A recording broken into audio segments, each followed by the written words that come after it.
Come I have on, bad man. Come news. on. I have Oh, real come on, man. You know I don't like that button. I have bad news about the button. I Hmm. pressed it. Shit. It's done. I'm sorry. Maybe in another life I wouldn't have pressed that button, but today, life I'm living now, button's been pressed. Let's listen to tunes. Tunes.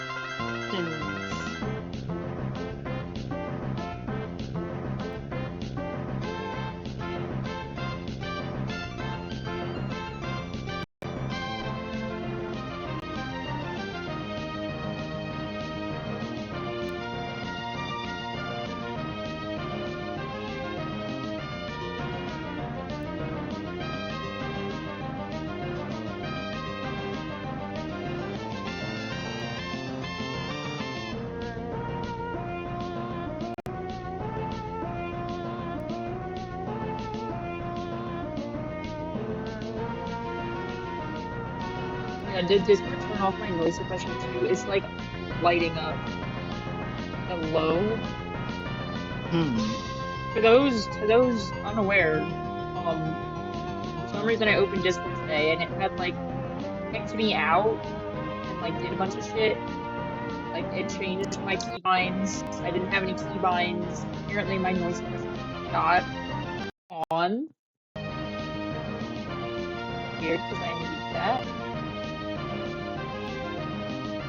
Ideally anyway. Turn it off and on again. Hopefully that helps. Looks like it helps. Um, I got the Phillies game on. They're losing. That's new. Well, Hi, Nave. yeah. Oh, hi, Nate. I just saw you join. Welcome, welcome. Thank you.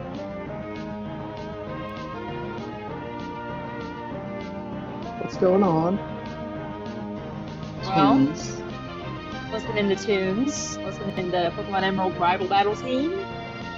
Oh, It's been raining all day, so got a nice layer of damp on everything outside.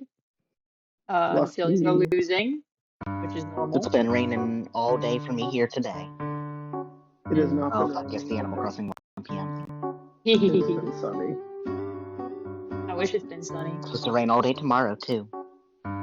I didn't actually check what the weather would be tomorrow. Hold on. Now I'm curious. Oh, it's gonna be cloudy like all week until Mm-hmm. like Thursday, and it's gonna rain on various days as well. I get a little bit of warmth and sun on the weekend, but No, you don't need then that. then more We rain. hate that. We don't. No one likes that. I like it. I like it. Uh, It's good for uh, me. I like when it's sunny and warm. yeah, Wouldn't get that's it. weird. That's weird. You're so mean to me. And by the way, the moment It that I was has. talking about how the Phillies were losing, they just tied it. Thank you, Trey Turner. Life. My Yippee! birthday brother. It has been a shit ass day. Yeah. To speak colloquially. Mm. That's a technical term. Shit ass day. To use the technical term, it was a shit ass day. I went to the worst study meetup ever. Oh no. Because it turns out it was at somebody's house and she like didn't really want any of us there. So that was cool. Wait, but didn't she And then invite one of you the guys? well, like she invited us I'm in a different group than these people, like a different class section, and they had a makeup class today, like a makeup Zoom class, and so she was like, do people want to come over and we can watch the Zoom class together? And people were like, yeah, but then as time went by, it became more of like, oh shit, I'm not out of bed yet. can I come over after? And she was like, yeah, sure. And I'm in a different section, so I didn't have to go to this class anyway. But I'm like, yo, can I, like, show up and just study? And she was like, yeah. And then I showed up, and there was, like, no one. It was at this girl's house. And I showed up, and there was no one there but her. And it, like, kind of came out. She was expecting everybody to be gone by, like, 2:15. And I just showed up at 2:30. So I'm there, like, with this girl who I barely know. And we're, like, just making small talk, and then people are, like, fighting in the group chat over, like, Apple messages. Like, there was one person who had an Android phone, and people were, like, kind of, like, ribbing her about it, and then, like, you could tell she was actually getting pissed. She was like, shut the fuck up, get off your high horses. I'm done talking. Oh Yeah, my I will god. I have had And some so- people be real bizarrely dickheads about me having an Android in a group chat. I'm like, okay, well, you don't have to add me then. So, Right, well, she was just like, she was mad, and she was one of the people who was supposed to come, and she didn't. She just said I have too much to do, but I suspect that meant I'm kind of mad at all of you, which, like, fair, I guess. And then I left that, went to Target, spent too much money, hit someone's car. What? hang on. Pause. What?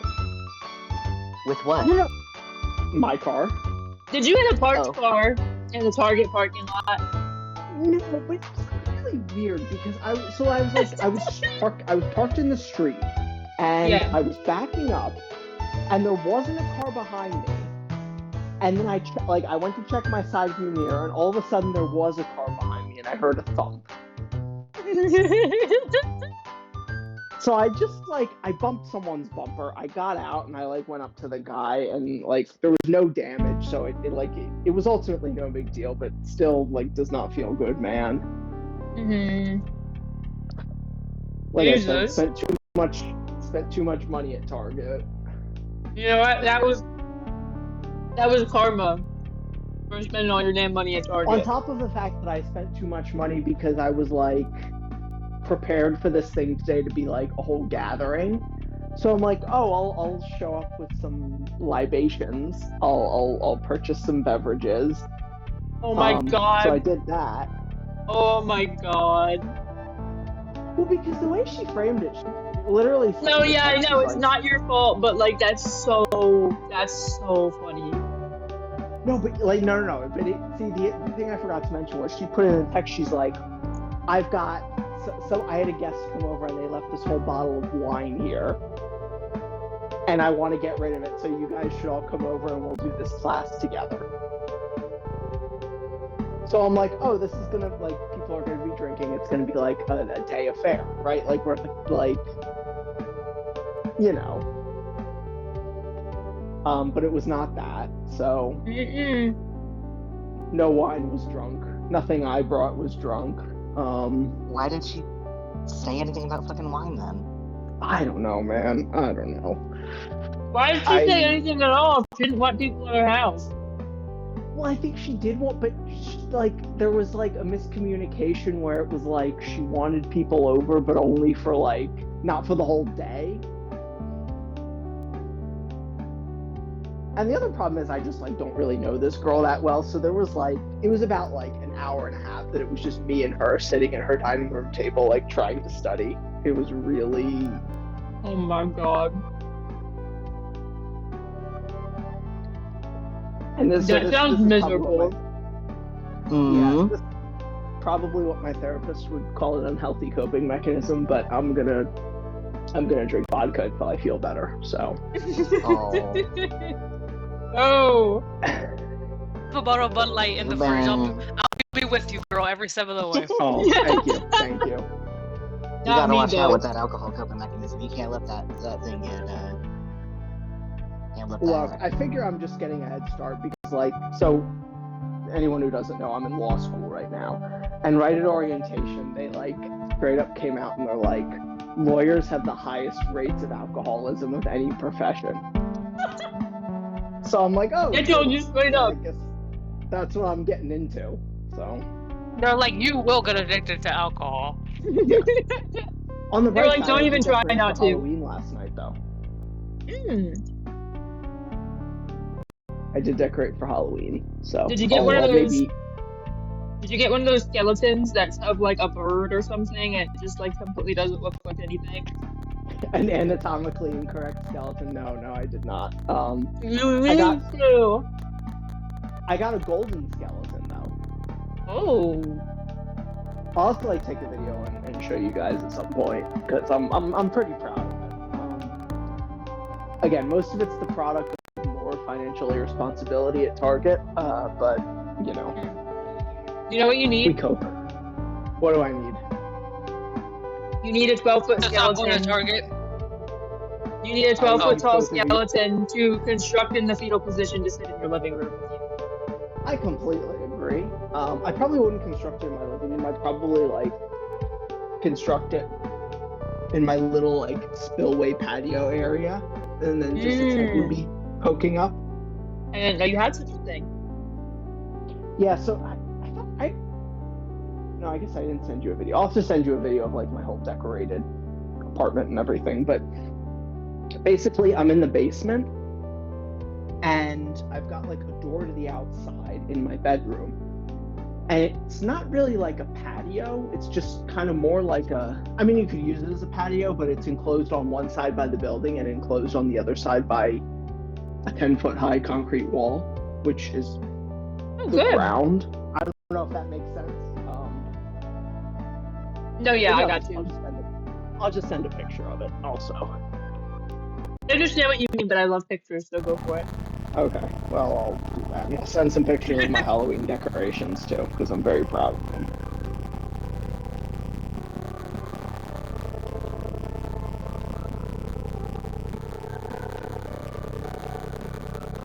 I also need everybody to help me decide what to have for dinner, because I can make frozen Chinese food, or I can eat risotto from the other day. Frozen Chinese. I would eat your leftovers. That seems responsible. I love a good risotto. I'm a fan of risotto, yeah, but leftovers are also good to go through. No, I got like some frozen noodles at the grocery store, so I've got to make those, and it's like Chinese food. But I've also got leftover risotto I could make. I see. So I don't know which one to do. I'll figure it out.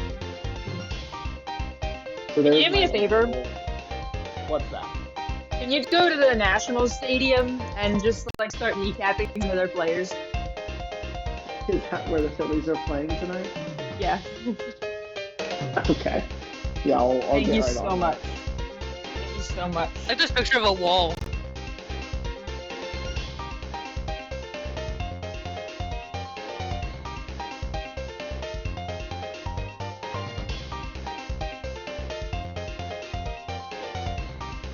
Where'd you send the in it? Oh, you sent it in regular voice text. You don't need to go in there. We have a secret.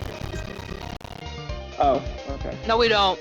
No, we don't. I didn't see it. I don't know. You do have it though, right? Oh. Yeah. Okay. Hold on. You're right Let me here. get the. Okay. Yeah. Okay. There it is. I truthfully just didn't know what that was for, to be honest with you. Well, I'll give you a hint. We're in the secret voice chat that's named Secret. Okay. Except we're not. Except we're not, because it doesn't exist. I like your wall though. Thank you.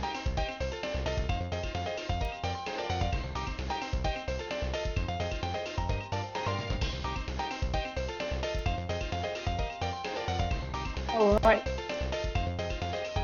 I have my snack. Some trail mix. Ooh, trail.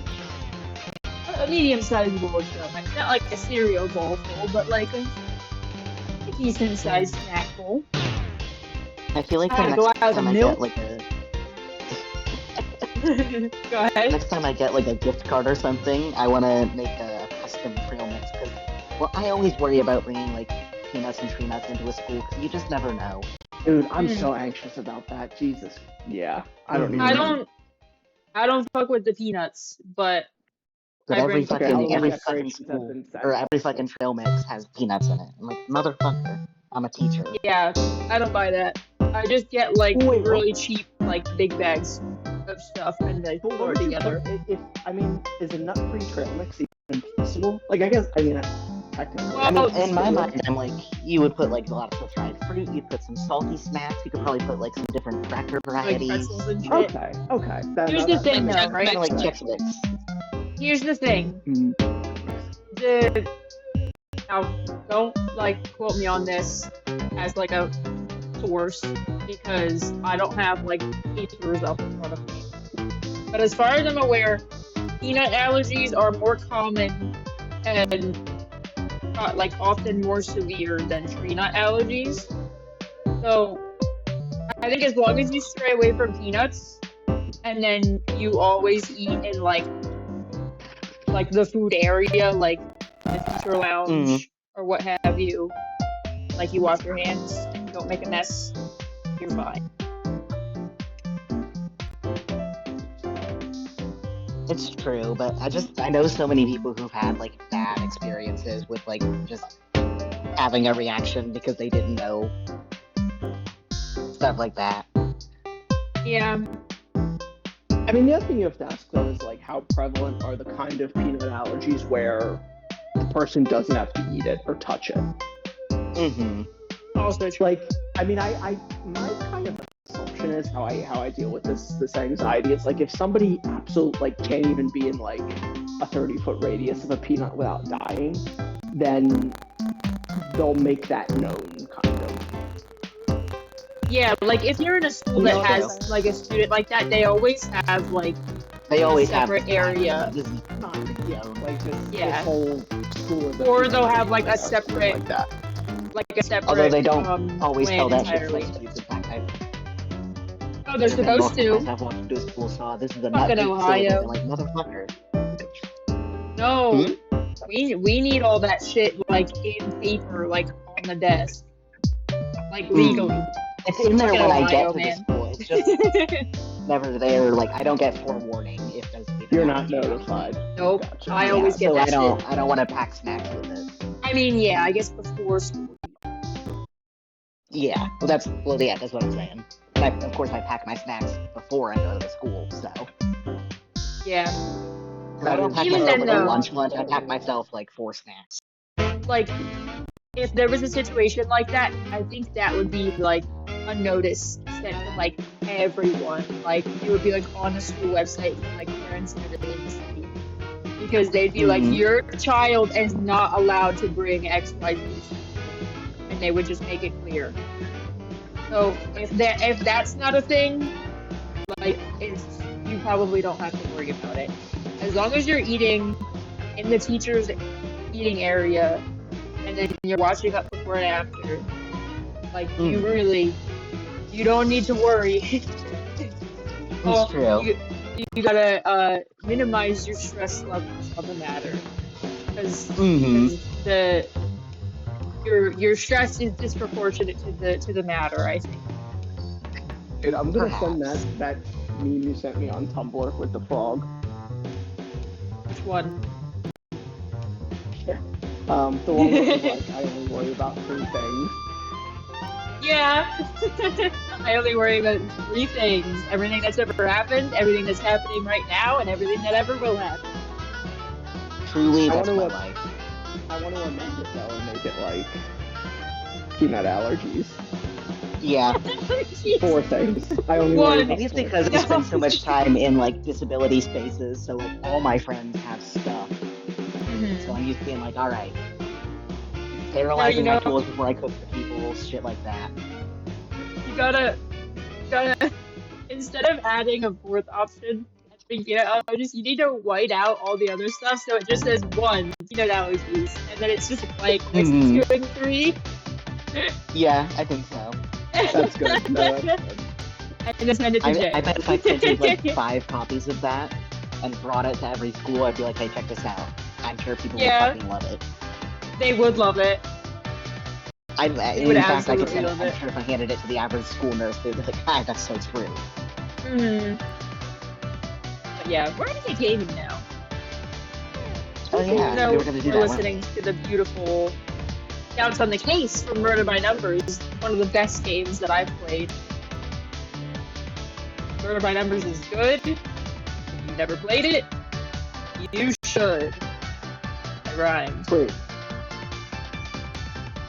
Murder by Numbers is not Ace Attorney.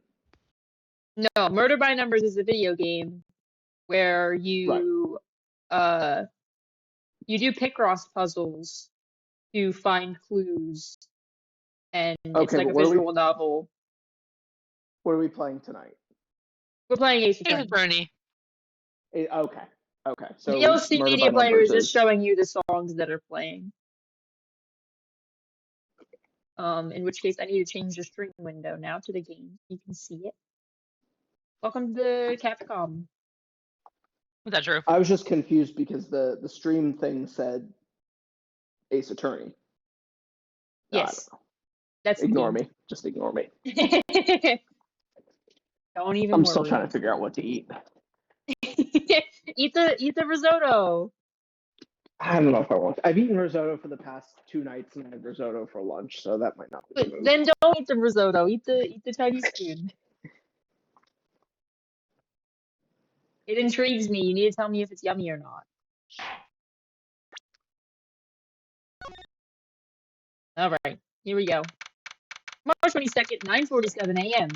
District Court, Defendant Lobby number 3. 9:45. District Court. I forgot about what this guy looked like. Adrian did it? That's what it looks like. Dude, no way. Oh, wait, are we still on the oh, never mind, I know what case this is. Are you thinking of the cloud? You asked if we were still on the circus, weren't you? No, we're free from that one. The anime movie star case. Yeah. Okay, that's what I thought. That's this. Okay, so recap of what's happened from my notes.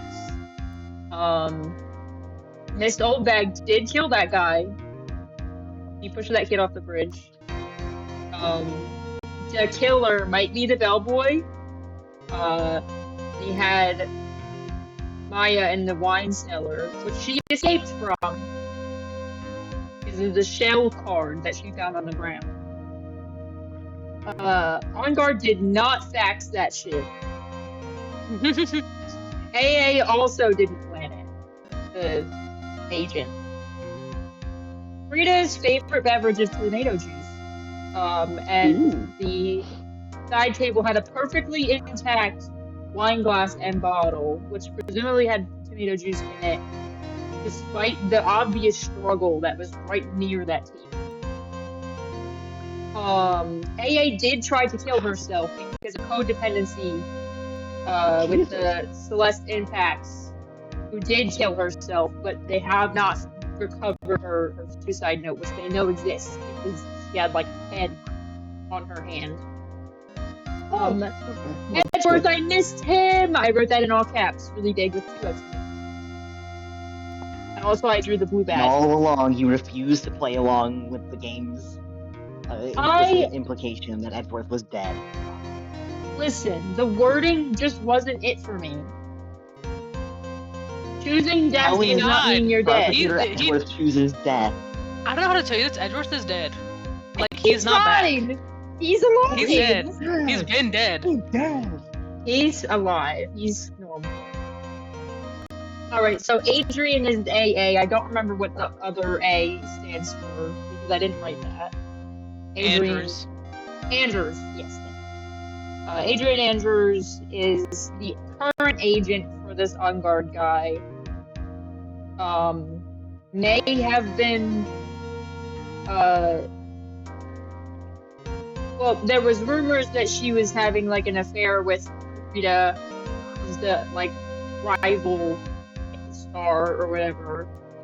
But it was really her going over there because Celeste Impact, who was her mentor, was Rita's original agent, and she was trying to figure out if Rita was the one, because he was the one that found her body, if he was the one that moved and either hid or destroyed or write or whatever the note that she had written. So that's the recap. That's the most information that I've had for a stream since we started playing the series. Let's go. All right. Dude, no way. That woman couldn't do anything like that. In court today, there will be a mountain of evidence that will implicate you. A mountain of evidence? I'm certain there is someone out there trying very hard to pin this whole thing on you.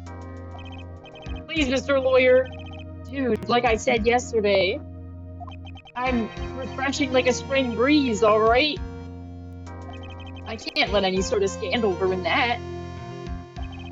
I understand.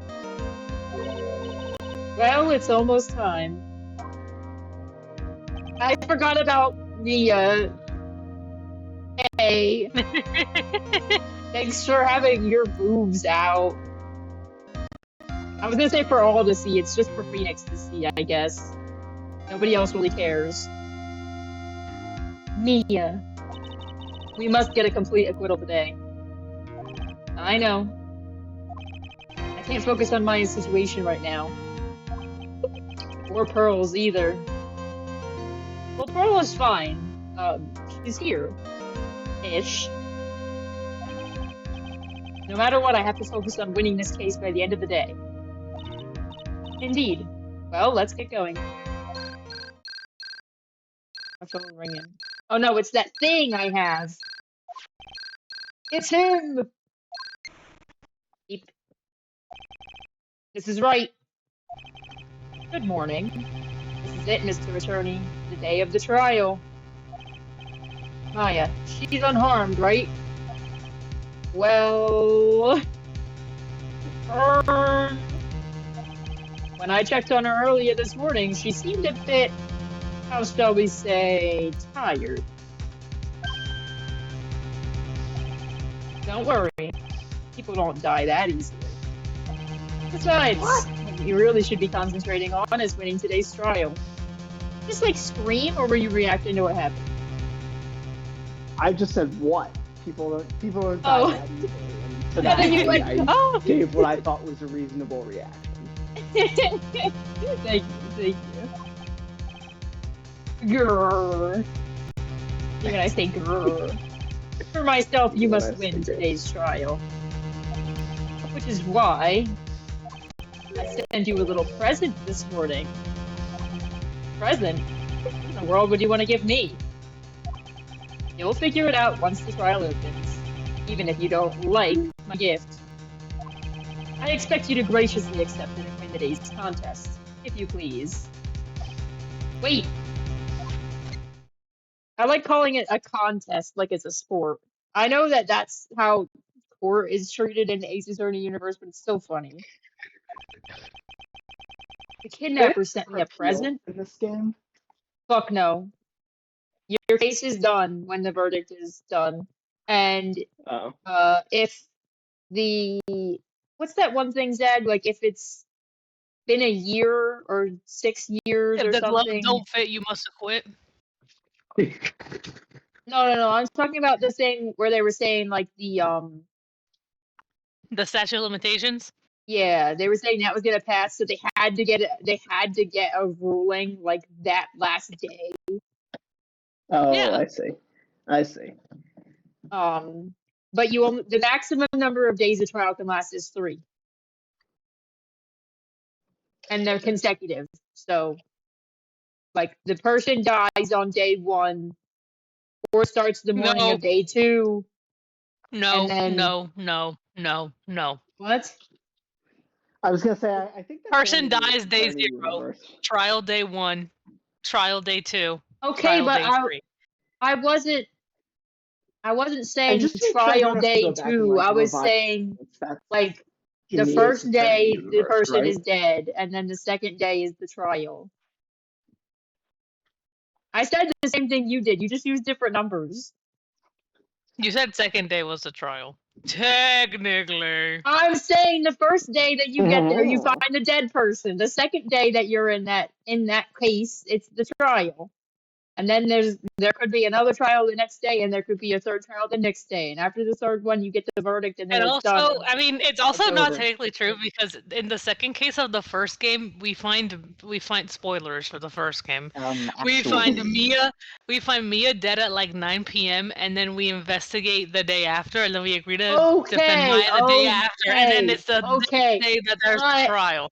But So in the other cases too, like the clown case, not the clown case, there was a clown there. The circus case, the guy died at night and then we didn't get there until the next day. So yeah, I guess it's not technically the day that they die, it's the next day. But I'm saying that you get one day to investigate. Was literally the only person to have any sense. Yeah, you get one day to investigate and then you do the trial, and then if you're not done after that trial, you get the rest of the day to investigate, and then you have a trial the next day. And then if you're not done by then, you get the rest of that day to investigate, and then you have to get a verdict the next trial. Quick interruption. And if there's no conclusive evidence in the defense's favor, then the defendant is ruled guilty no matter what. Which is funny. Yes, mate. So I went with the Chinese, and at first I was like, "Oh, goody! This only needs to be microwaved." But now I'm looking at it, and I can tell this is going to be a miserable culinary experience. Oh no! Please try to enjoy. All right, back to it. Mr. Lawyer Dude, who was that? No one. It has nothing to do with you, so forget you heard anything. Don't fucking worry about it, dude. Did your nose just get longer? Yeah, man. He's a lying liar that lies. Don't fucking worry about the supernatural phenomena that allows me to be a lawyer.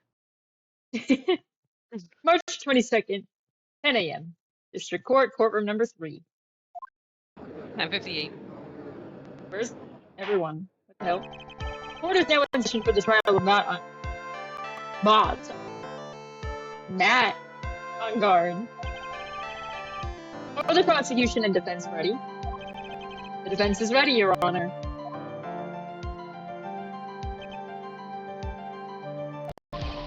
I say, Mr. Wright, what happened to Ms. Von Karma?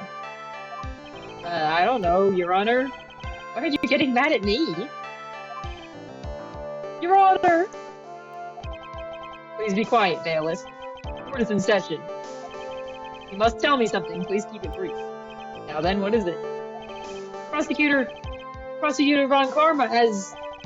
This morning, Ms. Von Karma was shot by an unknown gunman. Wait. What do you mean? Stanley, can I help you? Sure. Go right ahead. Come on. You can sit right on top of my laptop. I don't even care. Stanley appears? Ms. Von Karma was shot. What? Shot? Somehow, I think this is the present that man was talking about.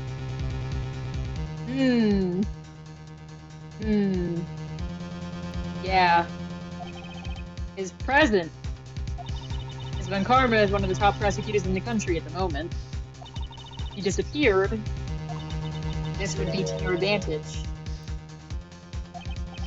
This is totally insane!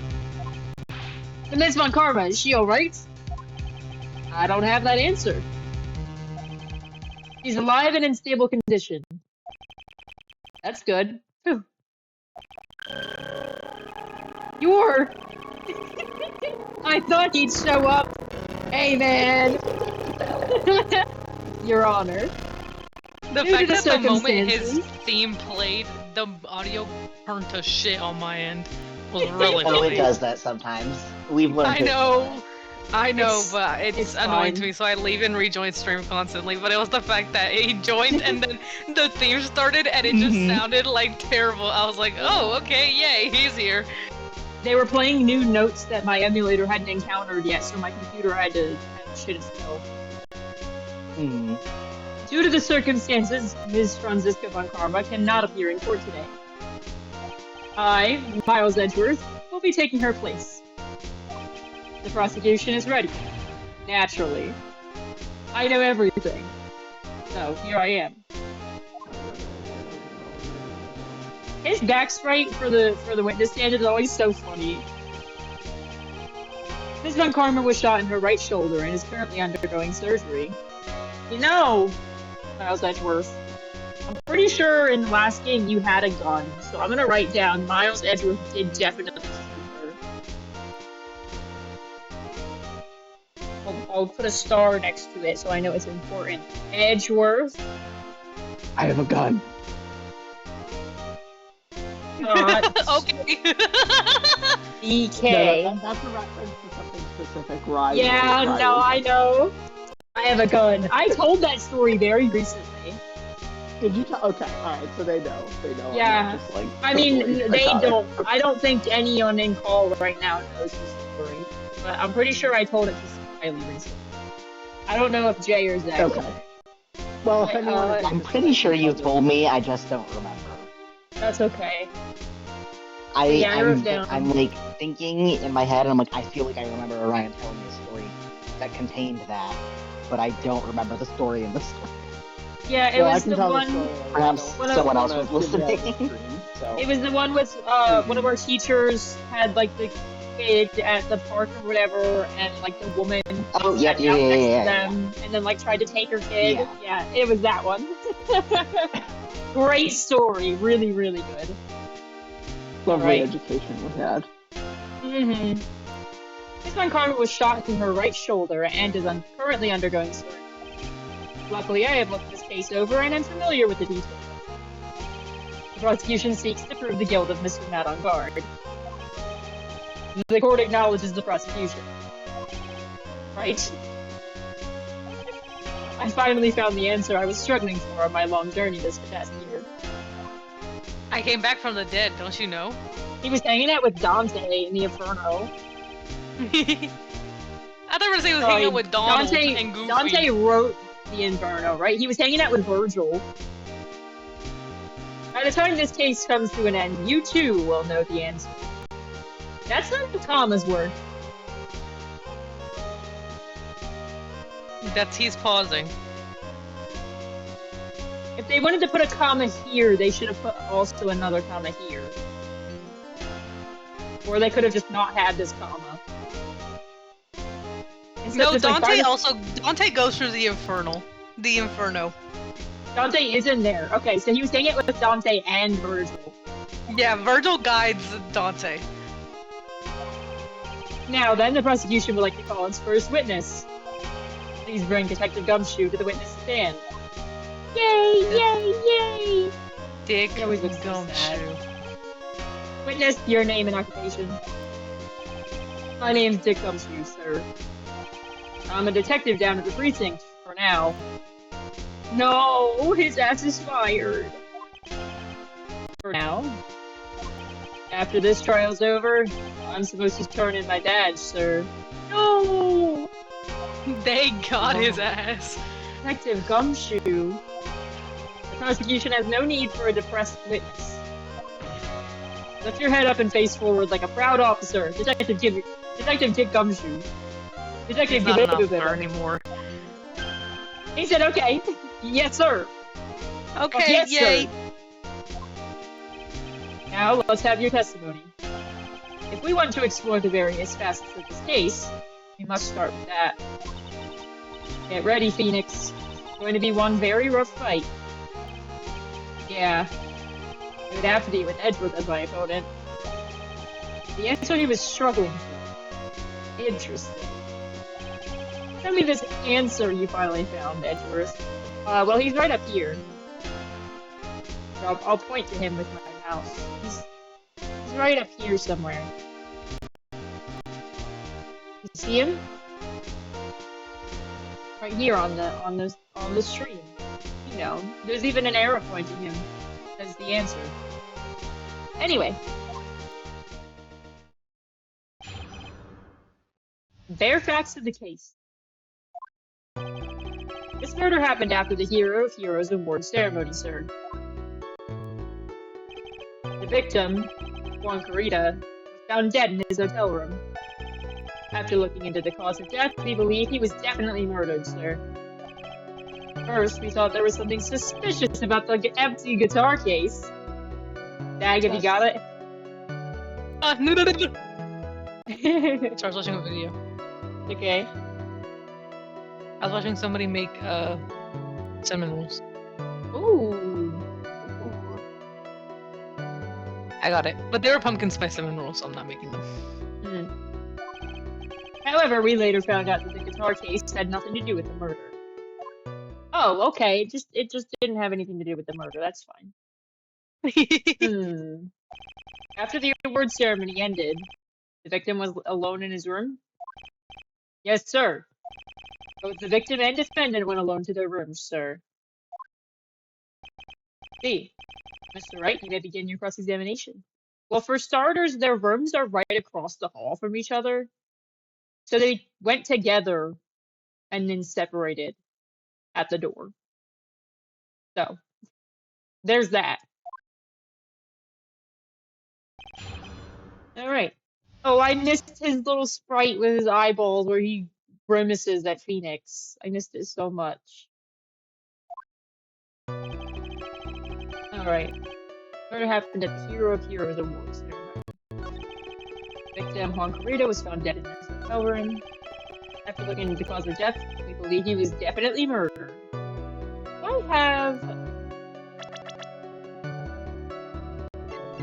have like any sort of report on this guy? No, I don't. They didn't even tell me the cause of death or anything. The cause of death, wasn't that because Mr. Carita was stabbed in the chest? Only a careless amateur would believe something so brainless as that, pal. Take a good hard look at the crime photo. Now, a real pro's attention would be drawn here to this bandana.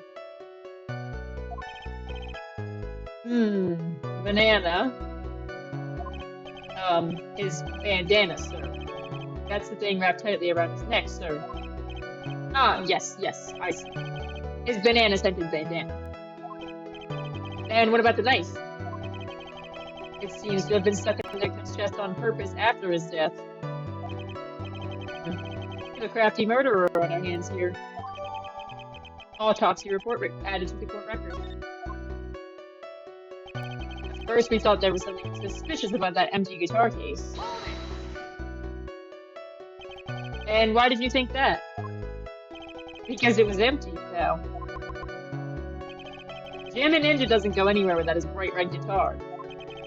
We couldn't find it anywhere at the scene of the crime. Oh, then how about this theory? A fan really wanted the guitar and did the crime to get it. How's that? We thought of that too, but... The only fingerprints on the guitar case were the victims. Only the victims, huh?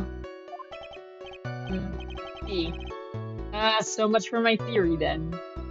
You're the judge. You're not supposed to be making theories. You're supposed to be listening and talking about the rules and shit. Guitar case updated in the court record. However, we later found out that the guitar case had nothing to do with the murder. Nothing at all. Just, it's fine. What convinced you it had nothing to do with the case? The guitar wasn't at the Gatewater Hotel that night. Well, then where was it? The bright red guitar was eventually found at the TV studio. The victim, Juan Carita, had apparently only taken the case with him. Do you mean he forgot to put the guitar inside the case? Yes, sir. Even when he was on stage for the ceremony, he didn't have his guitar. That guitar case was empty even before he got to the hotel. Yeah, that's right. So it really had nothing to do with the case after all. I believe that is enough.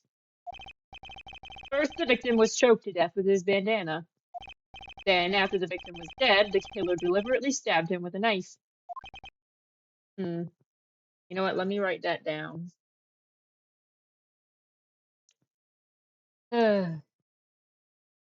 Victim choked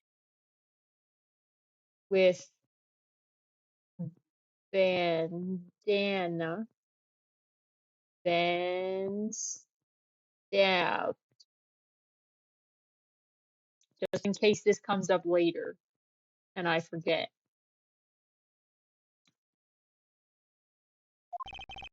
Which brings me to my next point. Why then did the police arrest Matt on guard? Because there was reason enough to suspect him. Do we want this sus, or is it not as good? Oh, you stopped. You gave me the time to get it. So I did. Okay, yay. Here it comes. Looks like Edgeworth's back in full swing. Very well. Hold on.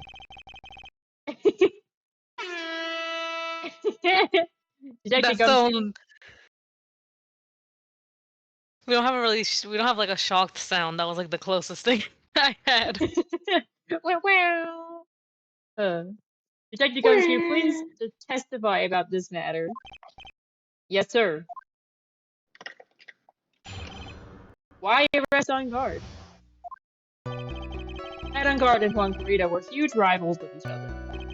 They each thought the other guy was in his way. That's motive enough in my book. As for evidence, there's the J-Man Ninja's button. It was ripped off the ninja costume and was found in Mr. On Guard's Hakama. The defendant's fingerprints were also all over the knife. The defendant bought the knife for the crime. Makes this a premeditated murder.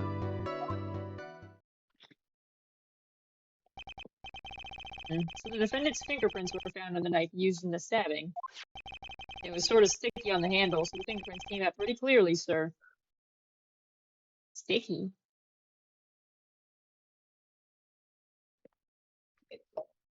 Well, there is one thing I recall, and it's that, much like the other Steel Samurai case, you know, this one's the Nickel Samurai, there was also dinner involved. So, I don't know how they think that this knife was purchased, but I believe it was used for dinner. And then Adrian used it to stab the guy. Just saying. Knife added to the court record. And there's this button.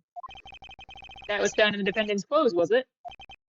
And is this button also covered in blood? No, it's just ketchup. Yes, and we know that the blood is on...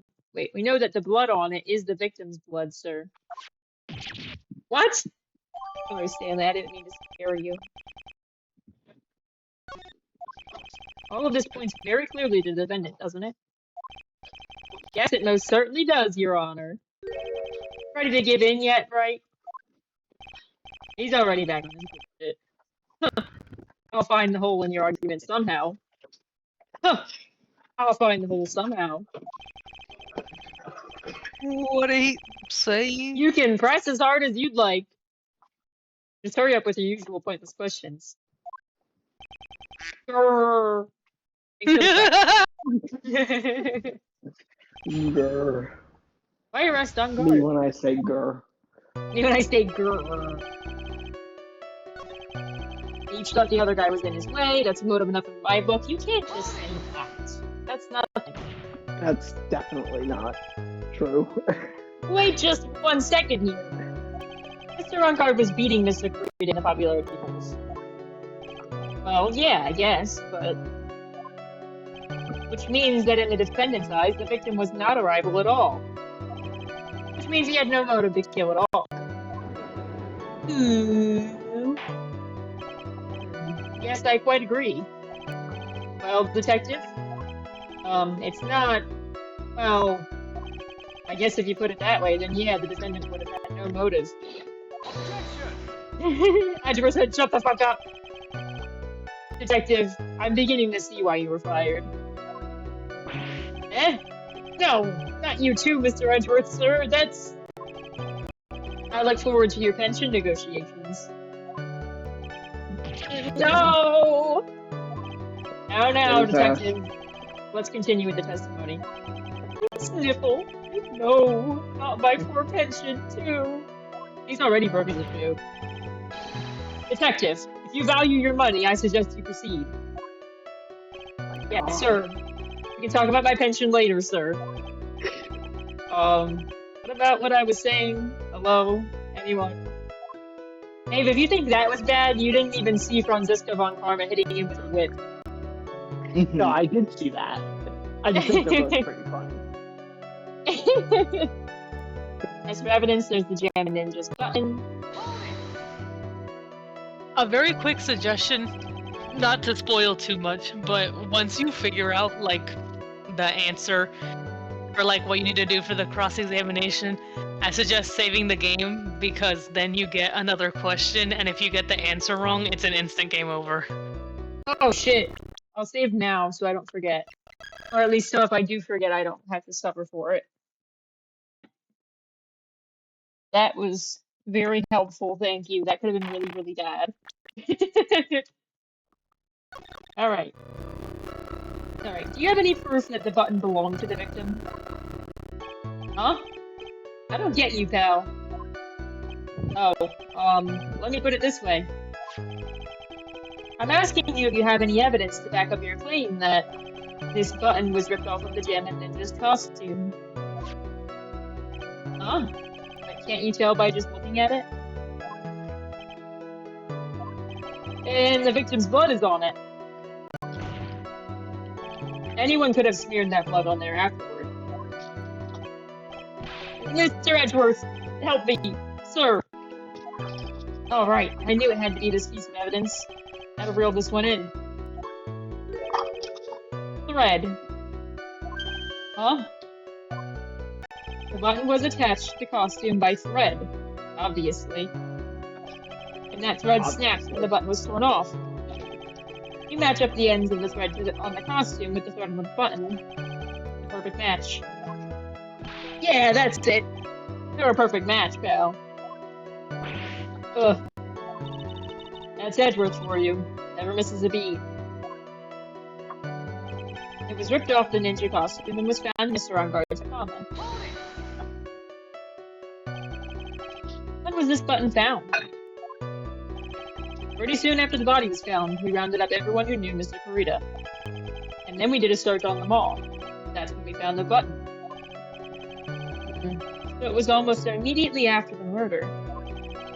The police didn't have the free time to lollygag and play tricks, unlike some people. Hey, what is he trying to say about me here? The defendant's fingerprints were also all over the knife. How were the fingerprints arranged on the knife? Huh? What do you mean, pal? By examining the fingerprints, you can determine how the defendant held the knife. For example, did he hold it normally or overhand? Oh, is that what you meant? Oh, we didn't actually think of that. I can't believe the bumbling of this department. Hopeless. Were you paying attention to the testimony, Wright? The defendant's fingerprints were all over the knife. There was no way to determine how the knife was held at the moment of the murder. So was the defendant the owner of this knife, then? The defendant bought the knife for the crime, which makes this a premeditated murder.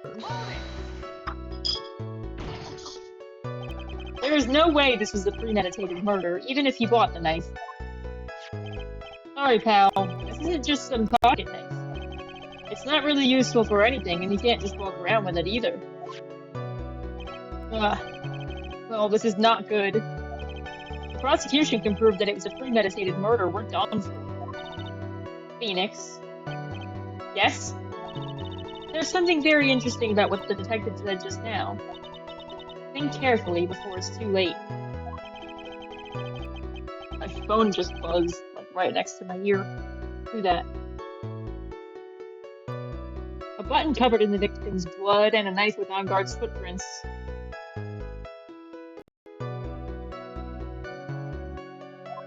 Be grateful. If the judge were more rash, he would have already pounded his gavel in closing.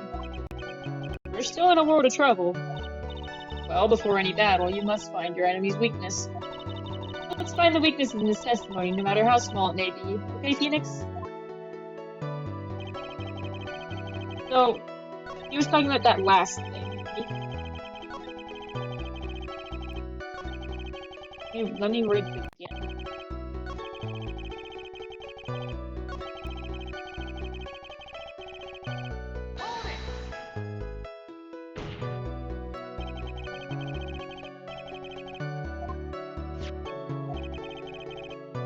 Not really useful for anything. You can't just walk around with it either.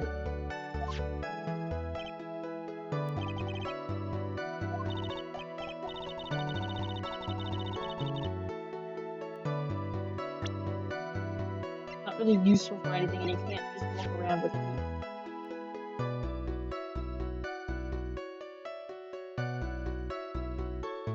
There's the victim's blood, and on guard's fingerprints, the gate water is engraved. You're saying he bought it from the hotel?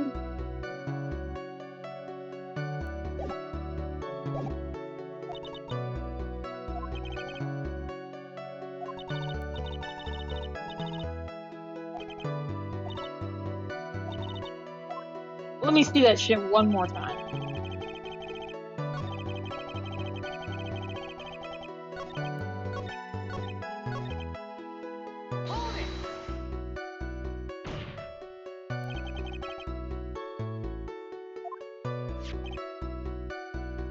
Not just some pocket knife. Not really useful for anything, and you can't just walk around with it either.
Why can't you just walk around with it? It's the knife. I get where you're coming from. Like, I get where you're coming from, but that's not the angle you need to take with this specific testimony, if that makes sense. Like, that's not the key point? It's very much a big golden knife. Like, focusing on the wrong thing. Yeah. You're on the right track, but you're thinking about the fact that he's talking about walking around. That's not the point that you should focus on. There's another thing he said. When you think of that with the details about the knife, there's a contradiction there.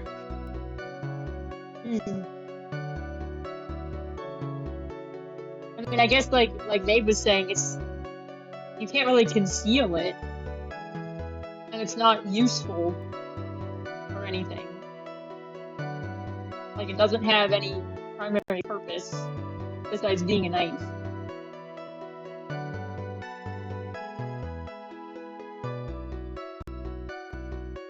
Like, he's saying he only had the knife so that he could go and kill Juancarita. But also, he said that the knife wasn't used to kill him. The knife was just put there after. And he strangled him with the scarf. So, what if I go to that statement and present the autopsy report? Maybe. I'll save before I do that so that Edgeworth doesn't kill me. Cause I'm nervous, you know? I'm no lawyer. You're nervous. I'm nervous. I'm no lawyer. Nervous. I'm nervous. Nervous. Or wait, but you said that after I figure out what it is, after I present the real thing, they're gonna ask me a second question, which is probably being like, and what makes you say that shit? Or how do you explain this? And I just know I'm not gonna know what the fuck to say, so I need to think about this a little more.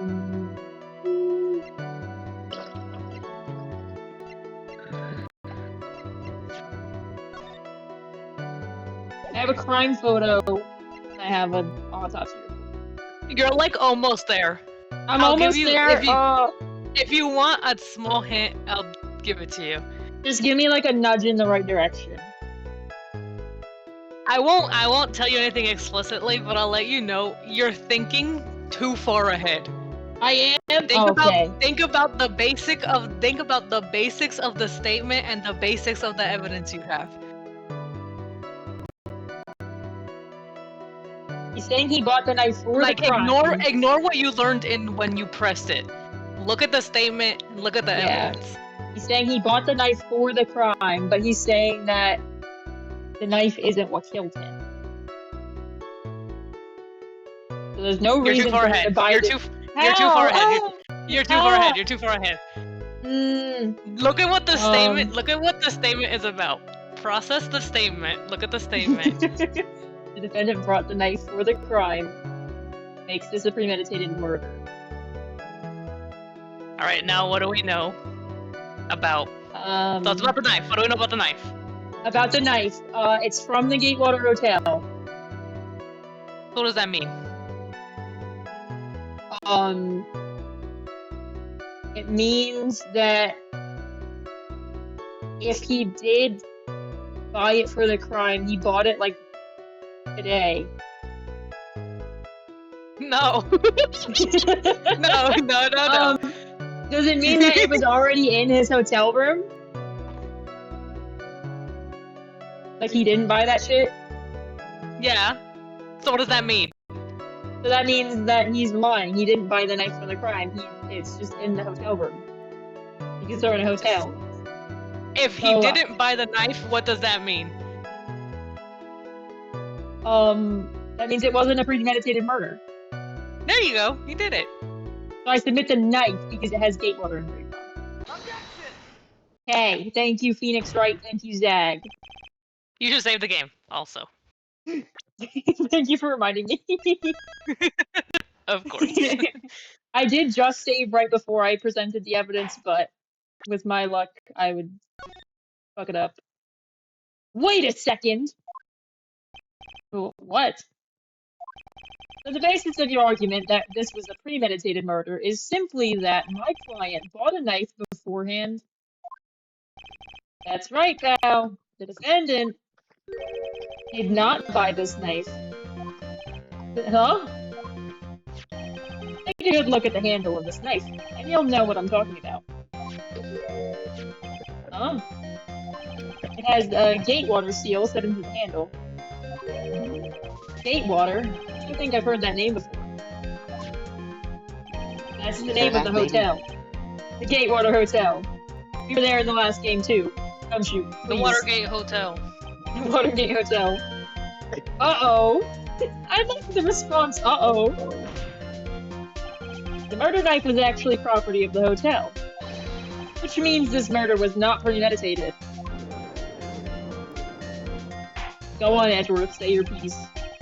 Yes, that is very true. This is a very big... No Edgeworth laughing, Sprite? He doesn't giggle anymore? He just stares blankly and says, That's not... Come on, man! He says, ooh-hoo-hoo-hoo. He said, ooh-hoo-hoo.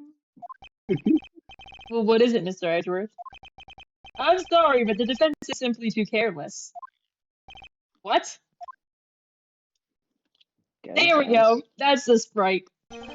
I think whether the crime was premeditated or not has already been determined. And how so? I admit this knife is hotel property. There is no one currently on the police force that is dumb enough not to realize this. But I didn't... oh... whimper! The question is...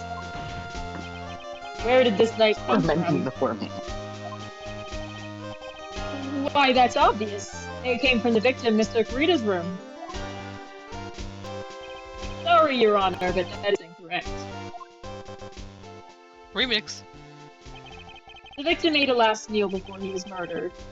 That being the case, I would like to draw the court's attention to what is on top of the table. There is a knife and a fork on the table. Then, where in the world did this knife come from?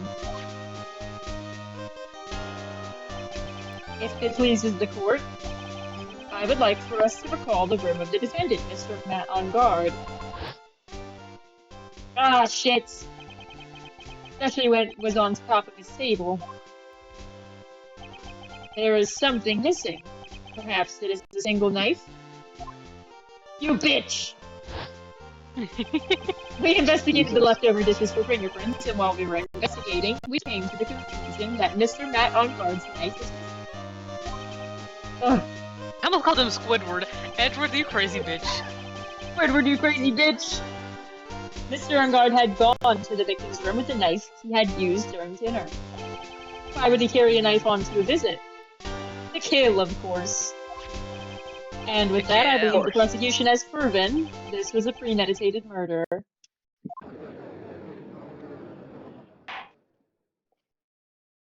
Amazing, Mr. Edgeworth. Absolutely brilliant. A brilliantly clear deduction. Seems like Edgeworth had this plan from the very beginning. Must be one of those traps, and I just walked headlong into it. A murder weapon with fingerprints and a button from the victim's costume.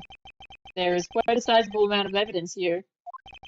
I can safely say that any further deliberation is a waste of Your Honor's time. Although, I wouldn't mind if the defense were to present evidence not yet shown to the court. Evidence not yet shown? He means evidence that the court hasn't seen yet. In other words, new evidence. What does the defense have to say about this, Mr. Wright? Well... Phoenix. Judge is favoring the prosecution right now. We answer with something wrong here. That gavel of his will be right, bringing out the sound of our defeat. And I'm gonna save here because, I didn't realize how much Edgeworth was gonna yap. He was yapping for sure. Alright. The yapping yapper. Mr. Wright, do you have something important and necessary to present to this court? Well...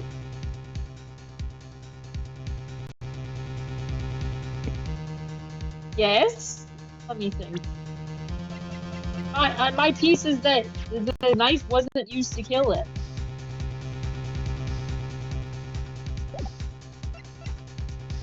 If he premeditated, in quotes, premeditated the murder with the knife, then why didn't he use the knife to kill him? You can use a knife to kill somebody. People do it all the time. But he didn't do that.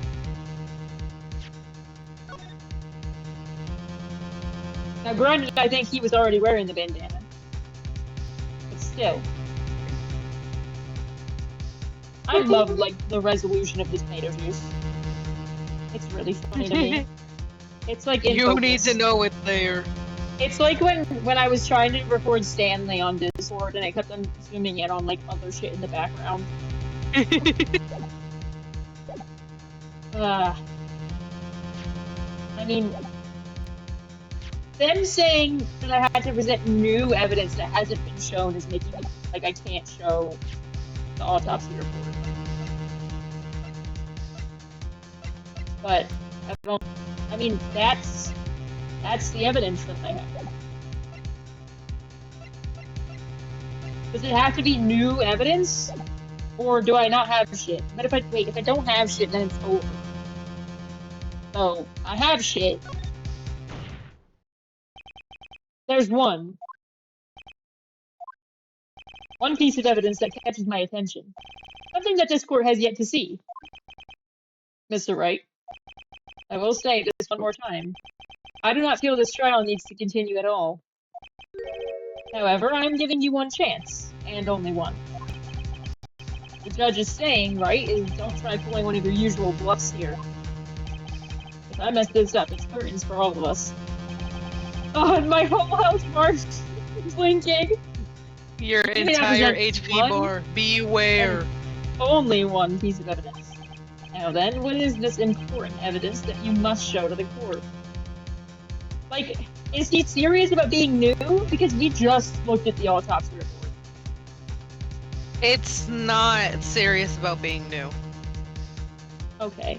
Because that's my main thing.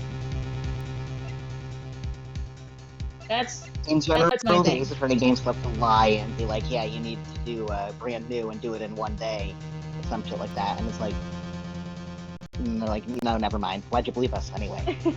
Why'd you believe us anyway? I'm cooked. Sorry, right, but this time your bluffing steered you wrong. I can see nothing strange about this piece of evidence. Wait!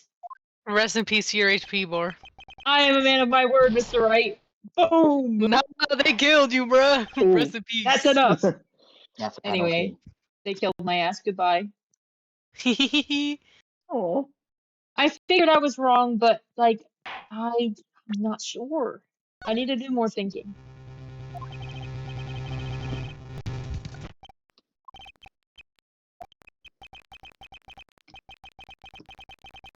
This shit does not need to keep going.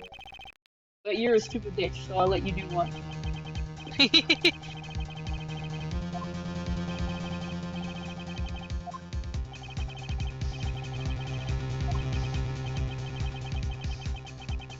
Okay. So they won't even talk to me if I get the wrong thing.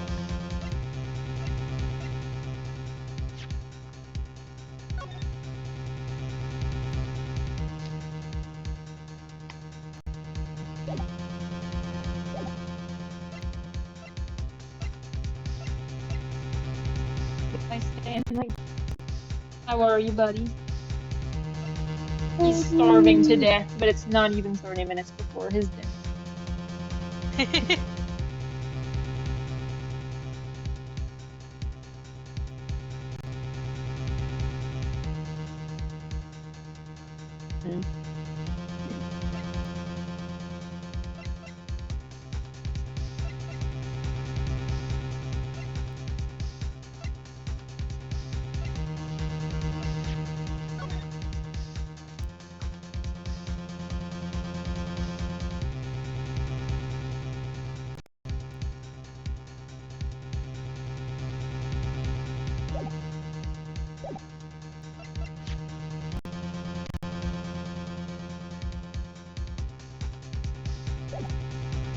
I feel like there's something I'm missing or like forgetting.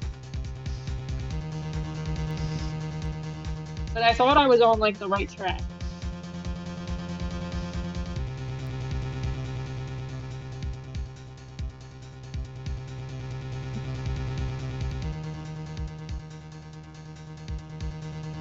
I'm gonna be so real with you. The evidence you have to present to me doesn't really make any sense. Oh no! Yeah. I'm like trying to find a way to like give you a hint, but I don't know how. Maybe if I watch some guy who did a let's play of it, I'll figure it out.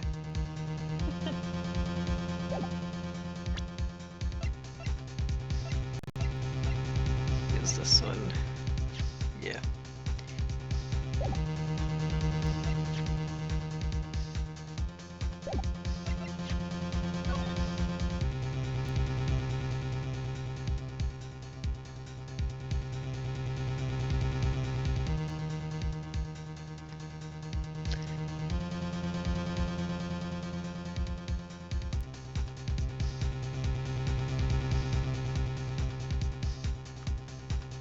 Hold on, I'm cooking.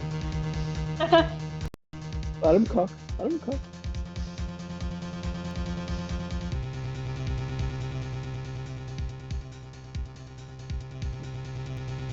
Hello again, Stanley. You sweet, sweet thing. You sweet, sweet thing. Stanley.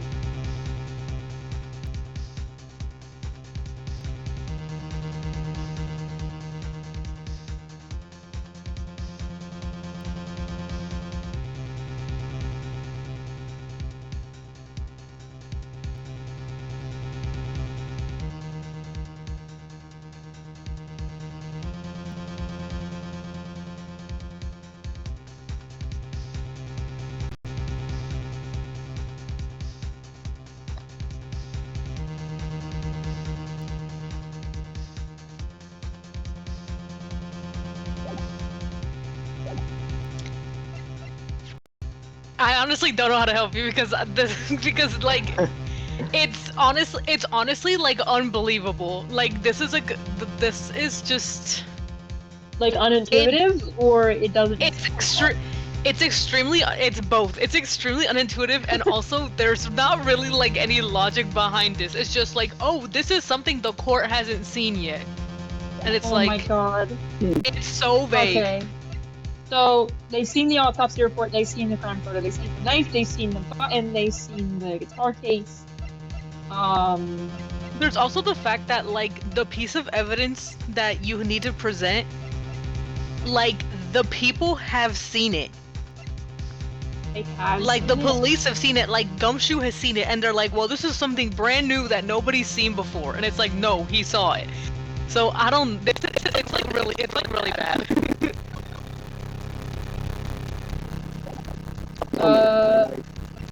Something that Gumshoe has seen, but that the court hasn't seen. Yes. I mean, like I have the wine glass. That may be the best hint I could give you. The only one I can think of is the wine glass. Flat out telling you the answer.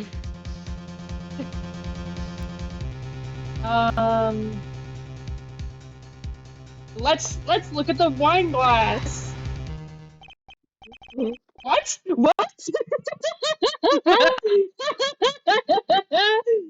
This is a wine glass, is it not? Literally, I was like, okay, something that the court hasn't seen, but that Gumshoe has seen. Now, the wine glass is like the only thing. And it's the answer. Let me think about this for a second. I'm trying to prove that this wasn't a premeditated murder. And my reasoning is that there was a glass of tomato juice sitting untouched on the table next to him, and that's why. Let's. He would have finished his drink first. Go ahead, Phoenix. Let him cook. Please look at the photo of the crime scene one more time. The scene is a mess because of the victim's struggle against the assailant. The vase was broken, his makeup all over the floor. These were all things that were at one point sitting on top of the dresser. Well, yes, I see your point. However, this glass that is sitting on top of the dresser is mysteriously untouched. The only thing that had not fallen over along with everything else is this wine glass. This piece of evidence is more than strange enough to warrant further consideration. Blink, blink. Heavy breathing.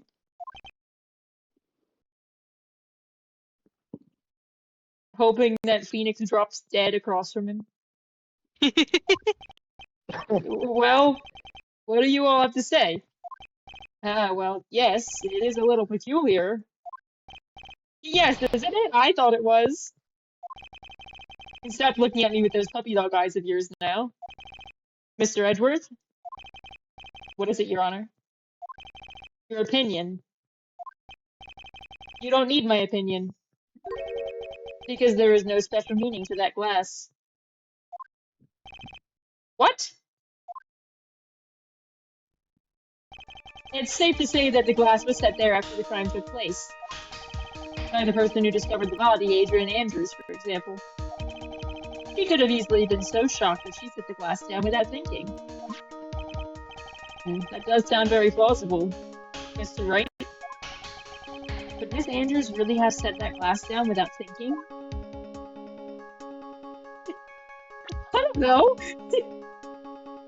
I mean, wasn't it full of tomato juice? Isn't Rita the only one drinking that fucking tomato juice? I was gonna say, who's out here drinking tomato juice at like a gala or something? Ain't no way. If I appear weak here, the trial is over. I can look for my proof later. For now, I should trust my instinct and point with certainty. It just might fall for it if you're thought-provoking enough. Maybe take notes. As long as you bluff and you're good at it, they'll believe anything. Aye, sir. And then eventually, you'll get to the real answer, and then you'll be right anyway. The defense would like to challenge the prosecution's theory. We would like to see something that proves it was Miss Andrews who set the cup on the table. You've turned the situation on its head yet again, as usual. Mr. Edgeworth, do you have any proof to back up your claim? There's no way he has any. He's just bluffing. Fuck, no, you know he's not. Here we go. Unlike Mr. Wright, I never say anything unless I have the evidence to support it. What? You're not thinking hard enough today, Miss... Oh shit, I can't breathe. You're not thinking hard enough today, right? If you think this wine glass escaped my notice, then... Of course it has been thoroughly inspected for fingerprints.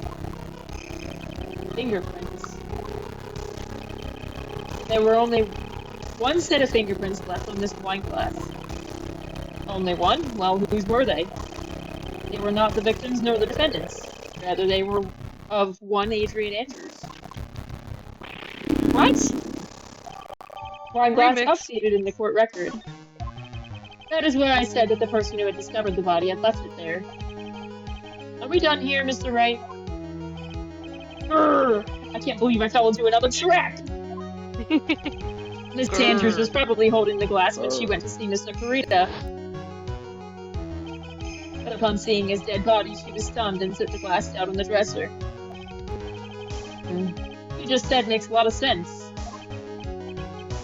Tisk. Now do you see, right? You can't change any part of my scenario, as it explains everything all too well. Grrr. I've thought long and hard this past year about what it means to be a prosecutor.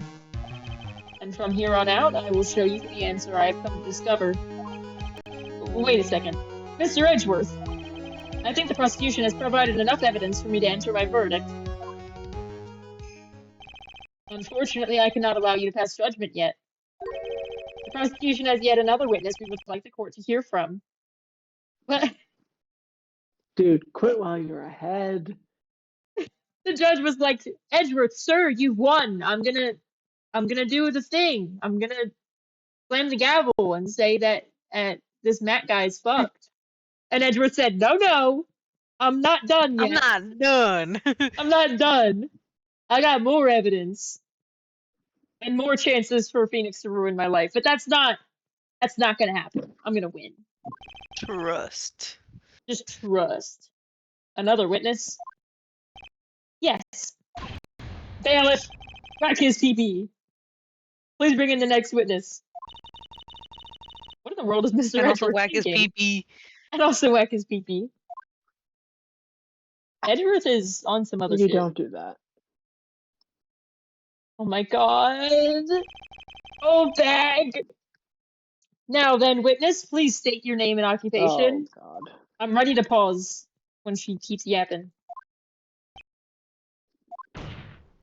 Witness, your name and occupation, please. Ugh. Gotcha. Shooting him. Grrr. Why is everyone growling today? I wonder what happened to that calm composure he had earlier. He got shot at in real life multiple times. He's not having it. He's got PTSD. You gotta chill. You need to go check on him. Go get your man. Go give him a kiss. He's scared. Oh. Oh, Edgy boy, it's been, what, a year since we last met, hasn't it? You should be more happy to see me. I saw that report with her testimony, but who knew that under that helmet? It was the Wicked Witch of the witness stand. I tell you, this time I know what I'm supposed to do. So today I'm going to tell you anything and everything. Even things that don't have to do with that terrible crime. Oh, Jesus. Ms. Witness, that terrible crime is all this court needs to know. Oh, shush! I'm talking to my dear Edgy Wedgie right now. Don't call him that. Don't interrupt us, Gramps! Yes, madam. No, please, by all means, interrupt her, please! He doesn't need this! Ahem. Anyway, witness, your testimony, please. It's true what they say, that youth are hot-headed nowadays. Not that I mind at all, Edgy. Now then, what should I start with? The witness was on security detail at the hotel the night of the murder. Is this correct, Ms. Oldbag? It was a great job being able to see my dearie Juan. My sweetie pie. It was almost too much for my little heart to handle. Did you ever figure out why she had the laser gun thingy? It's her toy. It's part of her uniform. She likes it. And it makes a funny sound that I like. You mean, you were a fan of the victim? Look, everyone is crazy over that on guard, saying he's cute in a fresh way or something. But not me. I wouldn't say anything so silly. After all, I have no interest in a little child like him. I hate to break it to you, Wendy.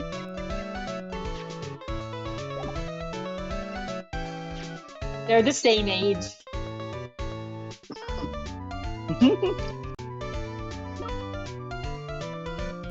I know they look like they shouldn't be the same age, but they're the same age. Genetics play a large factor. Just let that sink in, okay? Wendy? For me? For Edgy Wedgie, if you must. I'm only interested in a real man. Juan Carita. He did. We're the same age. Anyway, as I was saying, I was pacing in front of his room that night. Why did you talk so slowly? Very well. Please tell the court what you witnessed the night of the murder. Leave it to me, Edgy Poo. What you witnessed. Edgy Poo was crazy, by the way. Anyway, after the ceremony, I went to pace around in the hallway in front of his room. There was something I was interested in finding out, you know. Well, since I was on the job, I made sure to keep a good eye out the whole time. That's when someone showed up. It was a man coming out of poor Juan's room. It was on guard. That on guard. He was trying to sneak his way out of Juan's room. Are you sure? Yes. I just know in my heart of hearts that they're gonna turn around and be like, oh, well, he was in costume. And then it's gonna be like, well, it wasn't him though. And we're gonna be like, well, shit. 'Cause that shit always happens when the nickel samurai is involved. So Mr. Ungard came out from the victim's room. See, it has to be him. He's the murderer. I see. Well, Mr. Wright, you may begin your cross-examination. Okay, yay! That's Mr. Wright. Anyway, after the ceremony, I went and paced around in the hallway in front of his room. It's something I was interested in finding out, you know. Yeah, I would like the court to know what you were trying to find out. Something you were interested in, and just what was that? It's not some little thing I can just go around telling everyone, you know. It's top secret between me and Juan. And edgy, of course. Mr. Edgeworth, what is this thing she was interested in? I have no idea. I despise gossip, Your Honor. All I can think of is that picture, that gif of Robert Fripp with the caption, I despise thoughts. I despise gossip. And he's eating like hors d'oeuvres or something, or like truffles. Gossip. If this has something to do with the case, then you can append it to your testimony. It looks like we shouldn't force it right now. And did the witness stay in the vicinity of the victim's door the entire time? Well, since I was on the job, I made sure to keep a good eye out the whole time. That's when someone showed up. It was a man coming out of poor Juan's room. It was Matt Angard. He was trying to sneak his way out of Juan's room. He was leaving. You saw my client? Are you sure about that? Yes, Really? Annoying brat. When I said I saw someone, I saw that person. Why do I get a sense of deja vu? Maybe to avoid a mess like last year, I should delve into it a bit further. Tell me about the person's...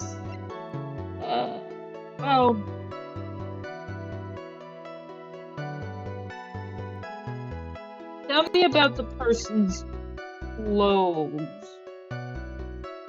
I know the person was in costume. I already know. There's no other way. This always happens. Please tell the court about the man's clothes in more detail. What a troublesome man you are. Really, as if something like that matters. But it does. What was it? Oh yes, it was that thing. What thing? That gaudy thing he's always wearing. That racing jacket. He was wearing that at the detention center too. That thing's meant for nothing but seducing women out of their pantaloons. Men. Right. So, Mr. Wright, was this testimony just now important or relevant in any way? It's not important. Well, I don't know. I don't know if it's important. What do we always say? We bluff. Or we say no until we decide that it is. I don't really remember the strat. Is he gonna hurt me if I say it's not important?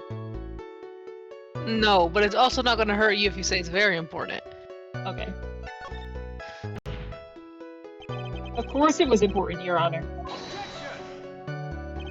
Then perhaps you would like to point out what part of that testimony is important. Oh, fuck no. Let me save the game. Edgeworth, don't scare me like that. I'm nervous. I already told you. You don't... I'm nervous. You gotta be nice to me, Mr. Edgeworth. Don't you see it, Edgeworth? You know he doesn't. He doesn't give a shit. Your Honor, I request what the witness said about that jacket appended to her testimony. I don't quite see where you're going with this, but alright. Witness, please. Well, I don't like to badmouth anyone without reason, but if I must... He was wearing his flashy racing jacket. Honestly, it's all just for show. Are you sure the defendant was wearing a racing jacket? What do you think? It's not like I've seen him in anything other than that horrible thing. Sure, he was wearing it. She's so sure of herself that it's to the point of self-absorption. She may not remember things or be mistaken here and there, but I don't think she's lying. That's bad for us. Really bad. Well, wait a minute. Hold on. So, she's saying that he was wearing the racing jacket, but he should have been in costume because he was in costume after the ceremony. Or during the ceremony, I should say. But he shouldn't be in his regular clothes at this point.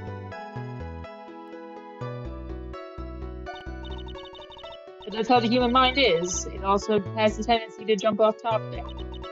She's strayed onto a few interesting side topics this time too, hasn't she?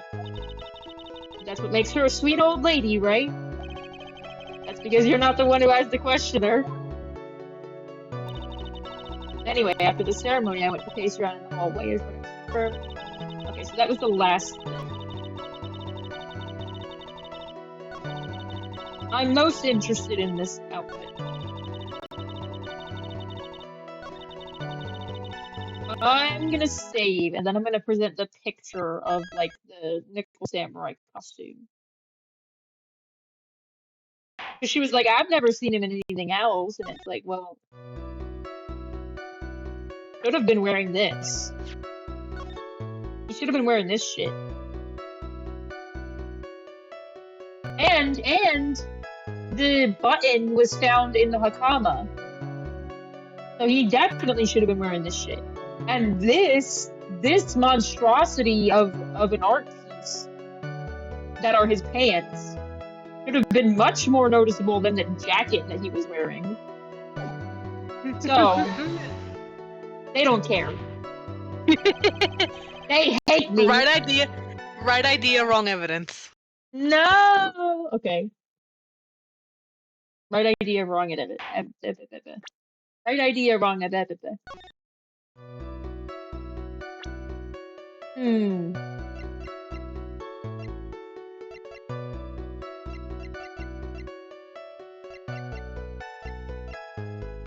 My button? Same concept, different evidence? Yes, okay. I knew it was another thing that I brought up, so I knew it was at least hopefully relevant. His old bag. What? Don't say my name for no reason. You know what this is. Ah! It's button number 2 on the Jammin' Ninja's costume. Now I know she's an obsessed fan. She identified it in a single glance. Give it here! Give it here! If you don't give it to me, I will punish you with this.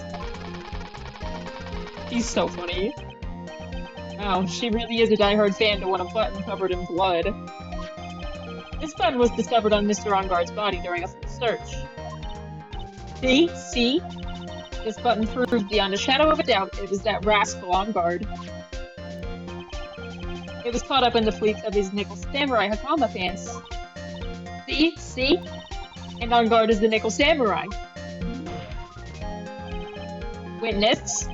Now, it may just be me, and I do have an active imagination, but just now, didn't you say that the defendant, that Onguard, was wearing his usual racing jacket?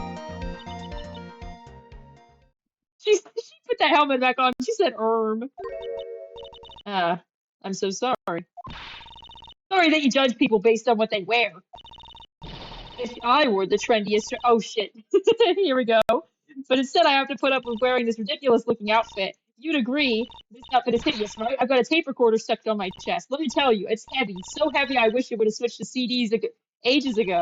But I'm keeping that dream alive for those kids out there. I work hard with a smile on my face. Don't you understand? Now you take a look in the mirror. Your clothes are about as interesting as a documentary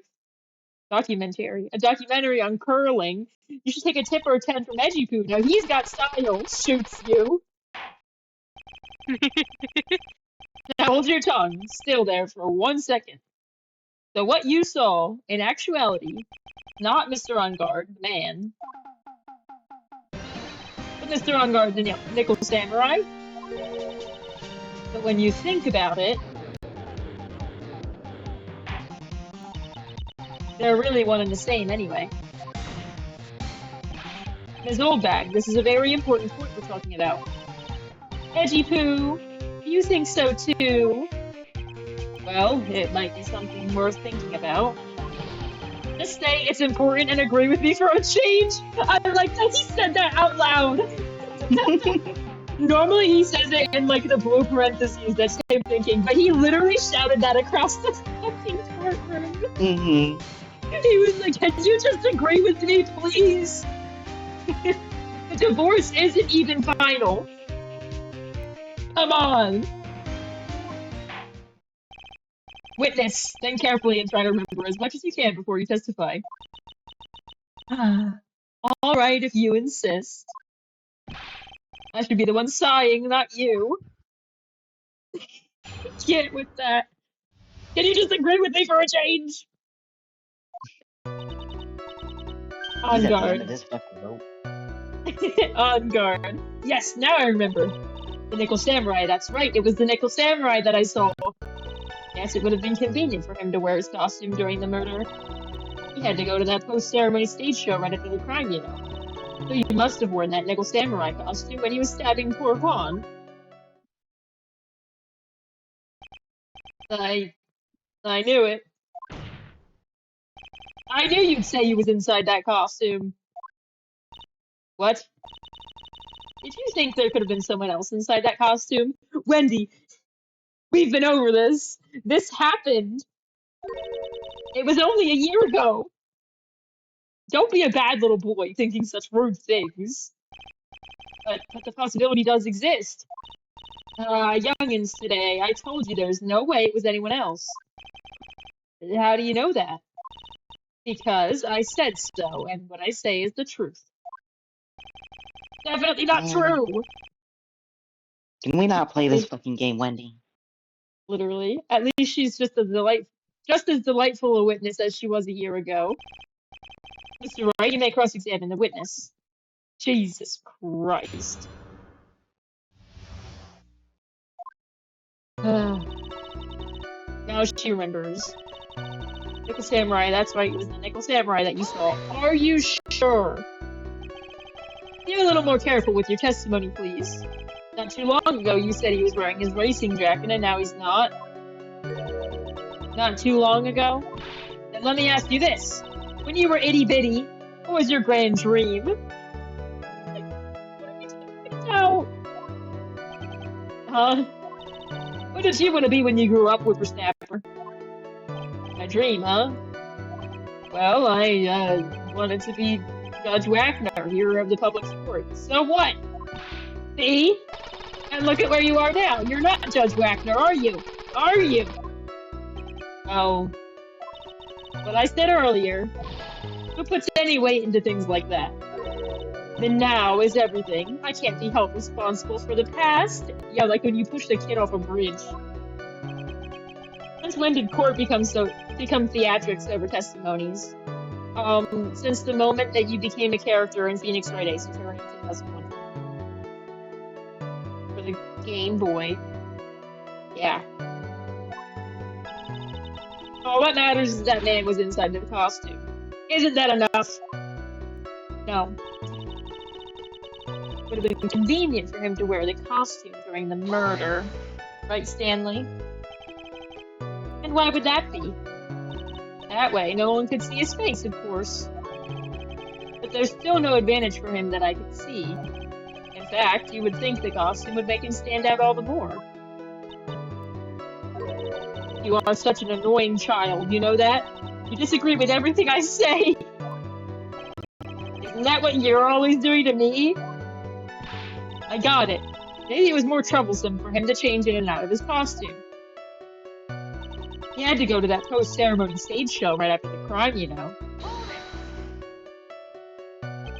Was there anyone else scheduled to appear at the post-ceremony show? Well, all the contestants were supposed to go on stage in a friendly gesture thing. And that included the Jana Ninja? Of course it included him. That's why On Guard came out of Dear Juan's room. I didn't give it a second thought. I see. Well, anyway. He must have worn that Nickel Samurai costume when he was stabbing poor Juan. I love the way she flaps her hand. I was doing it while I was reading it. So let me ask you one last time. The person you saw, it really was the Nickel Samurai? As showy as ever. Haven't I been saying that from the very beginning? Can I throw in the towel yet? You don't need to think too hard on this one. Huh? There's a contradiction in her testimony and it's sitting in plain sight. The question is what that contradiction means for us. I only have to figure out what you're talking about first, but okay. What I'm saying. Okay, so she remembers that she saw him in the Nickel Samurai costume. Would have been convenient for him to wear the costume during the murder. Yeah, go to the post-ceremony stage show right after the crime. They must have worn that Necro Samurai costume. Stabbing Juan. Aren't you just the sweetest? You're still early for dinner, by the way. He's starving to death, can't you see? He's skin Now and he's bones. here to sit on my belly. He's skin and bones, like how he is. He's skin and bones and 16 pounds. He is 16 pounds of muscle, for one. A little bit of. Hello, thanks for putting your tail like right under my mouth. I almost ate it.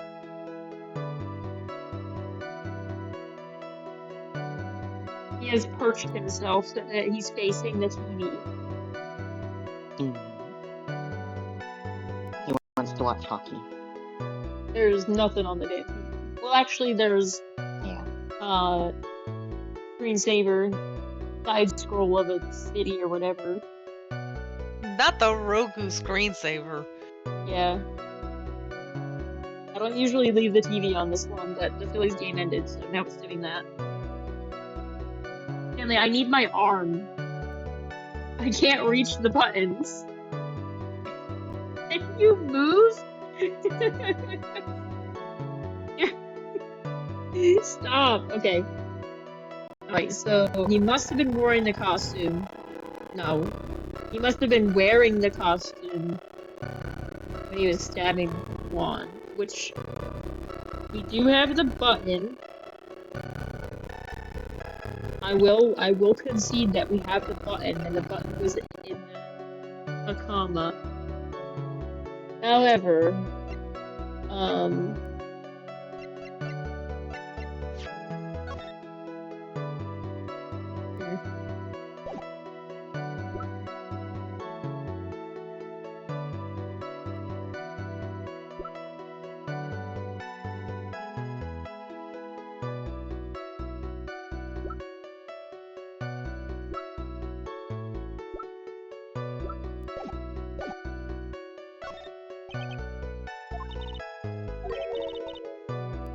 contradiction in testimony is sitting in plain sight.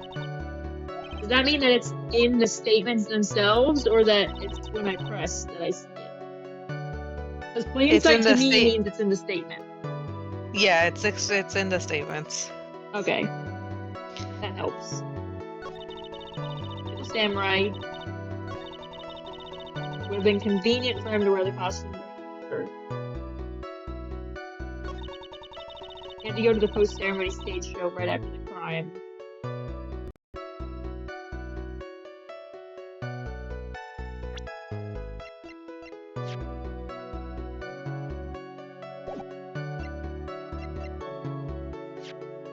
Happy 8 p.m. 7:59 p.m. Your clock app needs to update. Also, you should save the game. PM. I haven't even figured out what I'm gonna do yet, but it's been a while. I don't even know if this is. It's been a while. I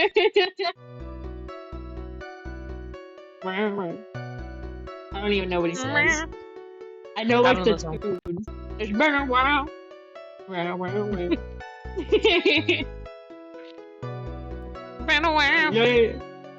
Yeah. Yes. I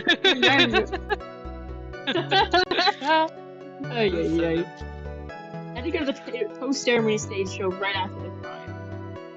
So I think about it real quick, so if you need a hint, don't. Okay, yay. It would have been convenient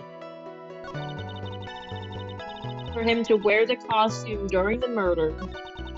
He had to go to the post-ceremony stage show right after the crime. He must have worn the Necro Samurai costume when he was stabbing Juan. Well, if he was going to the stage show, you think that he would be concerned about getting blood on his costume. That's my main thing at the moment.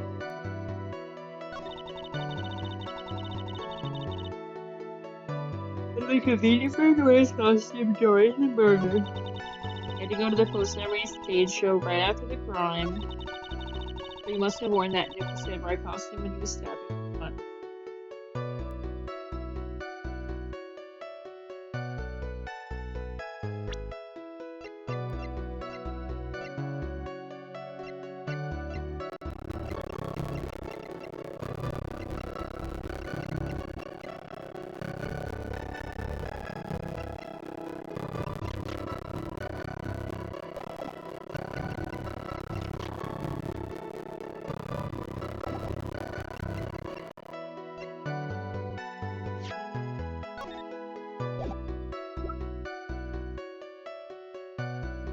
I'm back. Welcome back. So, my current concern is that she's saying it would have been convenient for him to do the murder in his costume because he had to go right after to the stage show. But my thing is, like, he would have gotten blood on his costume. That would be stupid. That's all I have right now.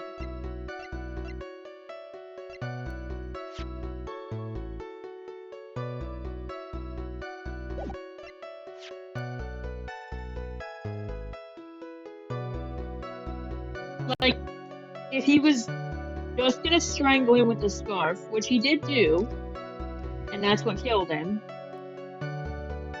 then, you know, then there's no blood. You don't gotta worry about blood. But the previous testimony states that he brought the knife with him from his room, presumably to do the killing. He did stab him with the knife, if it was him. So, with the knife involved, which he deliberately brought with him, that would mean that he knows there was going to be blood. So why would he do that wearing his costume that he does not want to get blood on? Like, the costume is not red. He is not like concealing any of that.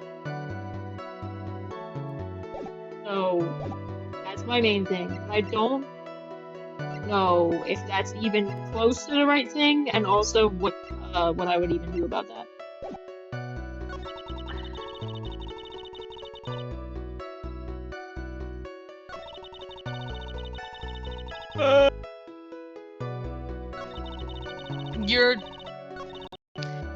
You have the right idea, but once again, you're on the wrong point, if that makes sense.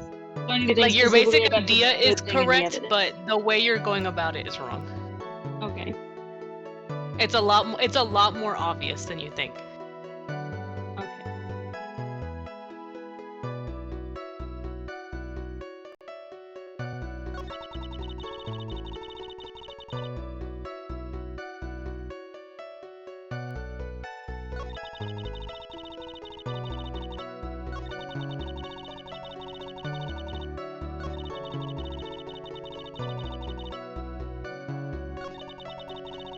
Well, another thing too is that he was already wearing the costume because he was just at the ceremony.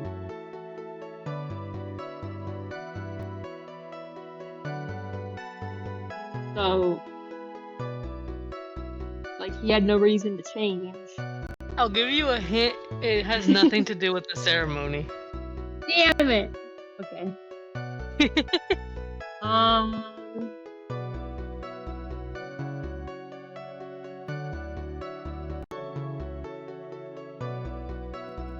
Okay.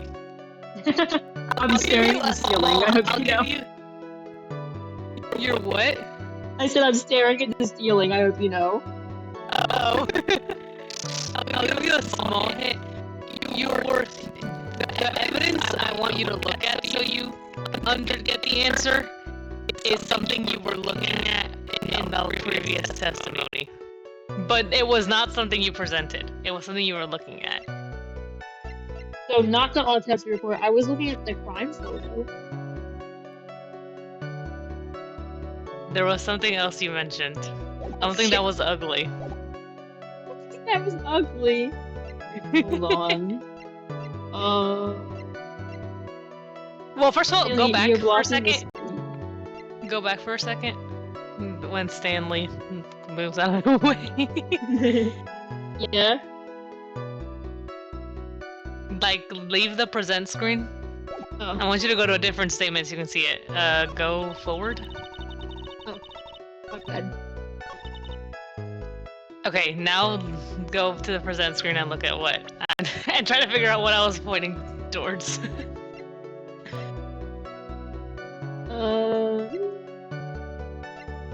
You're talking about what I was looking at during the previous testimony. Yeah. With her. That you said something was ugly, if that gives you any hint. It's ugly.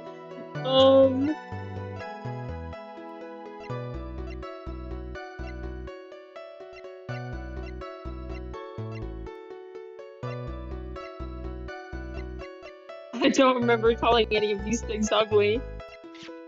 I'm gonna be real. I remember talking about the tomato juice being buried in the screen.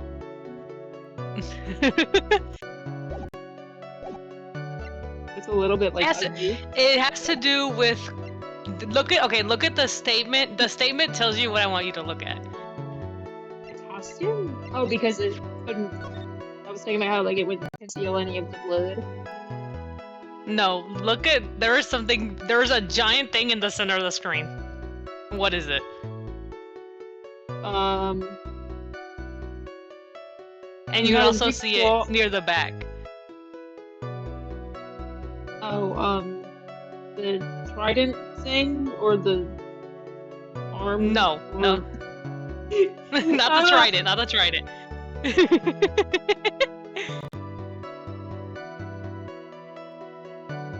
Let's talk about the costume. What are things that you notice about the costume? We're not talking about that. You did call it ugly, but that's not what I'm referring to. Yeah. There's two of these. There's one at the center and there's one in the back. Alright, the arm. What do the arms have on? One of them has a metal robot arm. Nickel, rather. The other one is blue.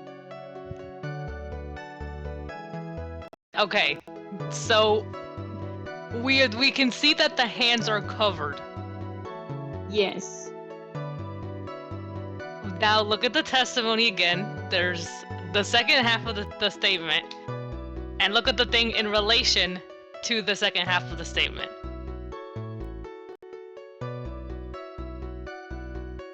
Are we saying, like,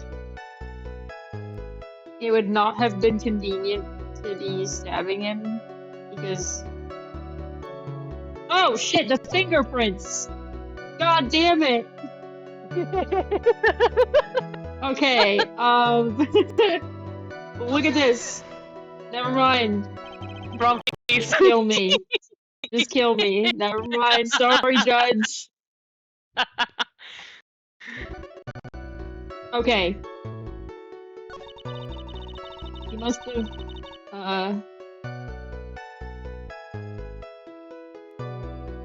I have to, like, present something else, and then they're gonna be like, why? And I'm gonna have to present the other thing? Oh god, I sound like I got an ad.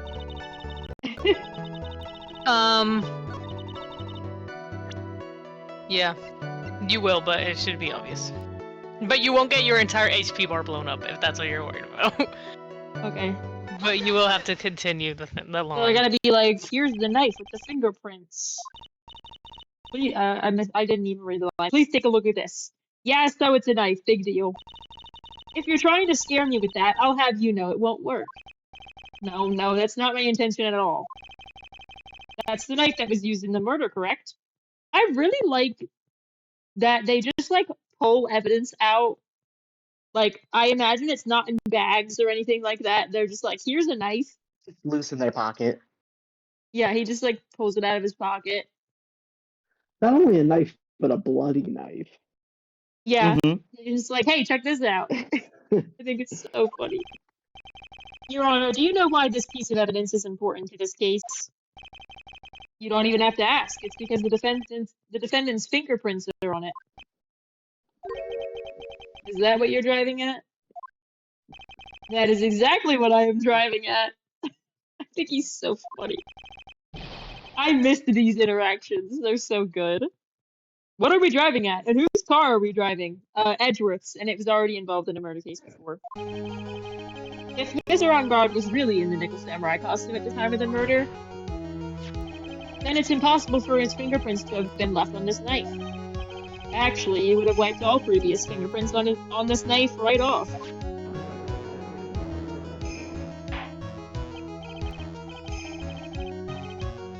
Oh, that's right. The Nickel Samurai wears gloves, doesn't he? Oh my god. He probably took his gloves off before he began stabbing. Why would he do something like that? To leave his prints on the murder weapon? There's no way he would do something like that. However, there is one possibility. Then let's hear your possibility. It's very simple. The defendant went to the victim's room with the costume while in costume as the Nickel Samurai. At that time, the defendant held no intent to murder. He was probably just going to relax and talk to the victim about the stage show, which is why he took his gloves off. But the murder still did take place. Yeah, and he brought the knife with him from the other room? I don't think so, Bozo. It's well known that the defendant and the victim had bad blood between them. Yes, I've heard of that. Well, Mr. Wright, what do you have to say about Mr. Edgeworth's theory? I have to say that I'm gonna hit the save button because you're making me nervous. You're making me nervous. Nervous. Let me get this straight. Edgeworth's theory, you can't say straight and Edgeworth right next to each other like that. That doesn't work. Here it goes like this. Look, there's a smiley face.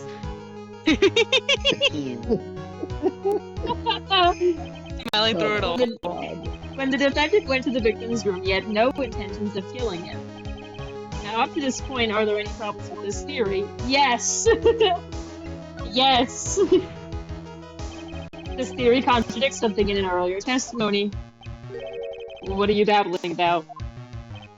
Now, for argument's sake, let's suppose Mr. Engard was the killer. If that's the case, I think it's impossible for the killer to have gone to the victim's room without intent. Because he brought the fucking knife with him from the other room. Remember? This knife, this was used by Mr. Engard at dinner. Yes, we did establish that. Which means that if my client was in fact the killer, then he brought this knife with him when he went to visit Mr. Kurita. I suppose. However, you just said it yourself. At that time, the defendant held no intent to murder.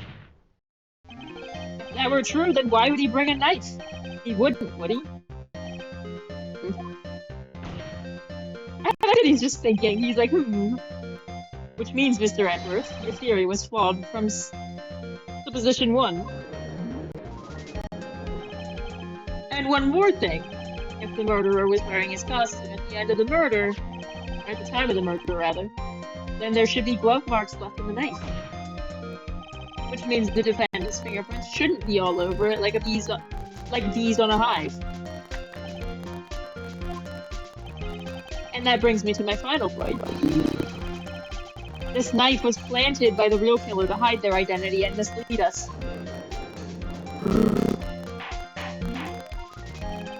Order! Order, I say! Order in the court! Was this knife really planted by the killer? Why would the murderer do such a thing? To frame Matt Engard.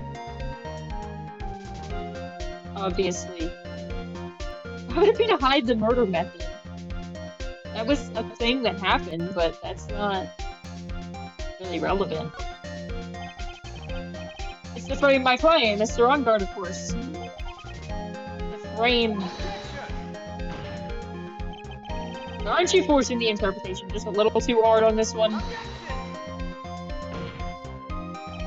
We just established that the witness saw the Nickel Samurai in costume. And if that were true, then there shouldn't be a single fingerprint on this knife. Grrr! Witness! She said, I don't give a fuck. Can you just start shooting him again? I think it's so funny. Looks like I've made your life a tiny bit more difficult, huh, Angie? Yeah, as usual. Witness, did you or did you not really see the Nickel Samurai? Well, I guess at first I might have forgotten, but... Are you saying you mixed up Mr. Ungard with the Nickel Samurai, his character on TV? I mean, I can't really do anything about that. Look, I was waiting around in front of their doors because, well, I wasn't waiting around for the Nickel Samurai, that's for sure. And she was getting a damn autograph. He wasn't waiting for the Nickel Samurai. Alright then, who were you waiting around for then? Let's save the game. I've presented like 2 different evidence. It's been a second. Stanley just rolled over onto his back. I'm gonna poke your belly. I'm gonna poke it. Oh, he's looking over his toes at my finger. He was like, huh? I'm gonna poke your belly. I can't reach you, but I'm gonna do it.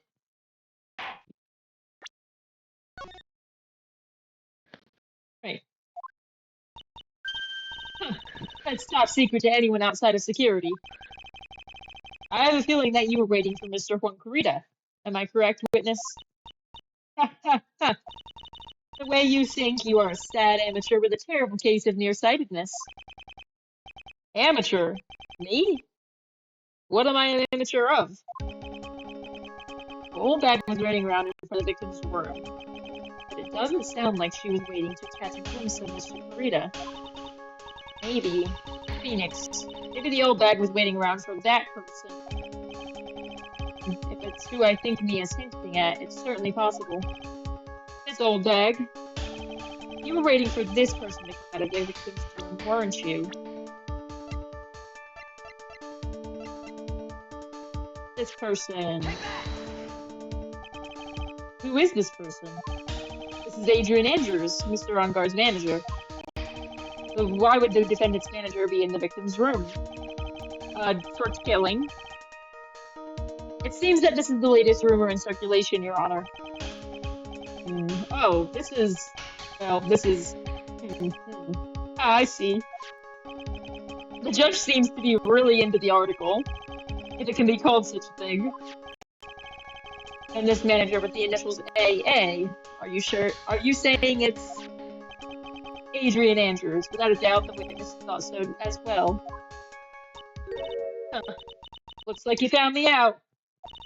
Well, that's fine. I can throw away this whole sworn to confidentiality stuff. Witness? What in the world are you? Watch out, Phoenix. I've got a bad feeling about this.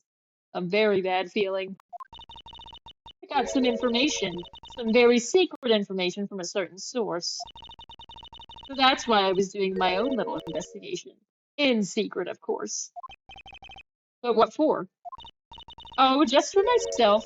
Personal reasons and all that. Well, Mr. Edgeworth, how will you proceed from here? I really don't want to do this, however, I cannot simply let this point slide. I see. Very well then. Witness, please testify about this secret information. Get ready. This is going to take the wind out of you, youngins. I just want to listen to it for a moment. It's such a good sound. And I love her stance with it. It's so funny to me. I love that they just let it go.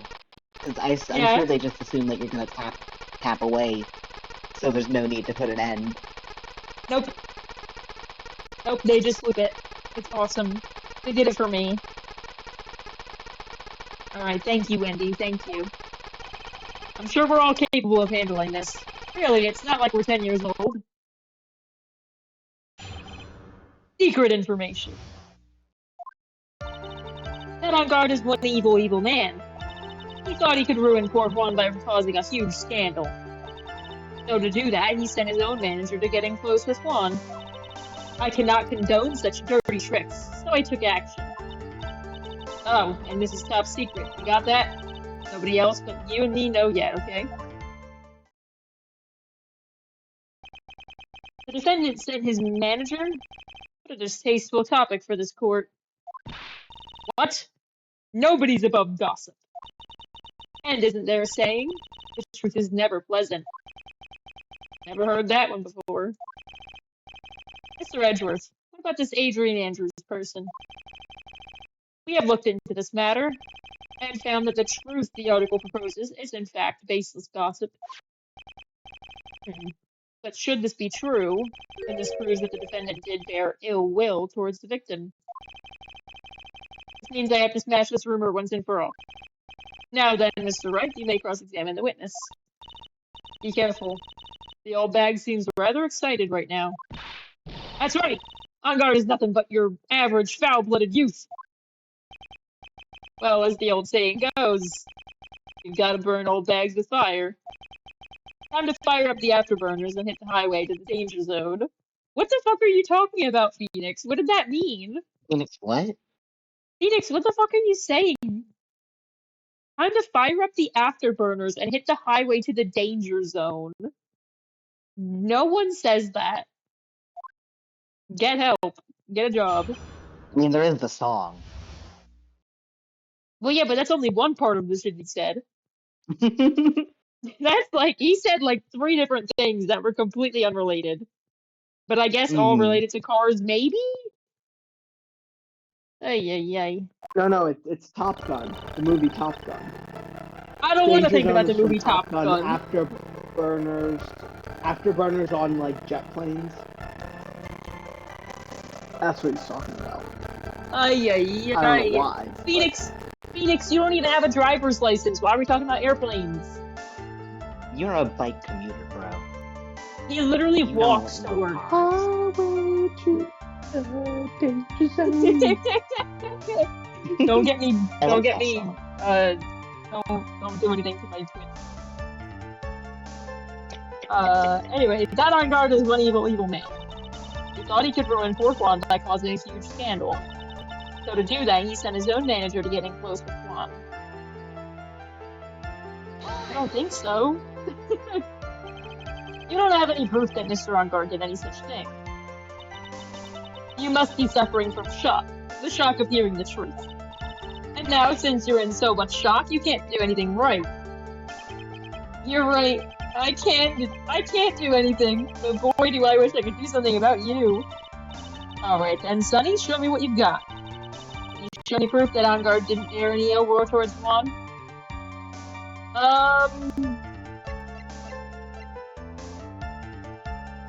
And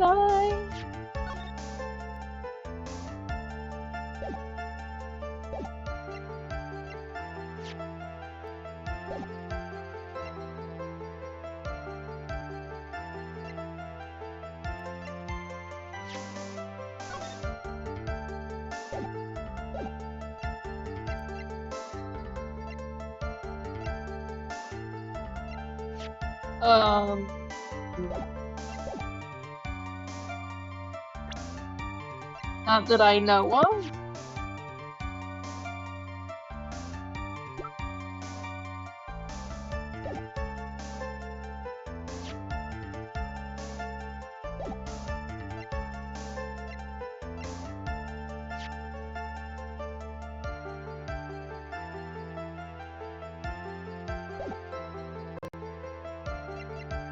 I don't know, Miss Old Bag. You're scaring me. I don't think I have any proof of that.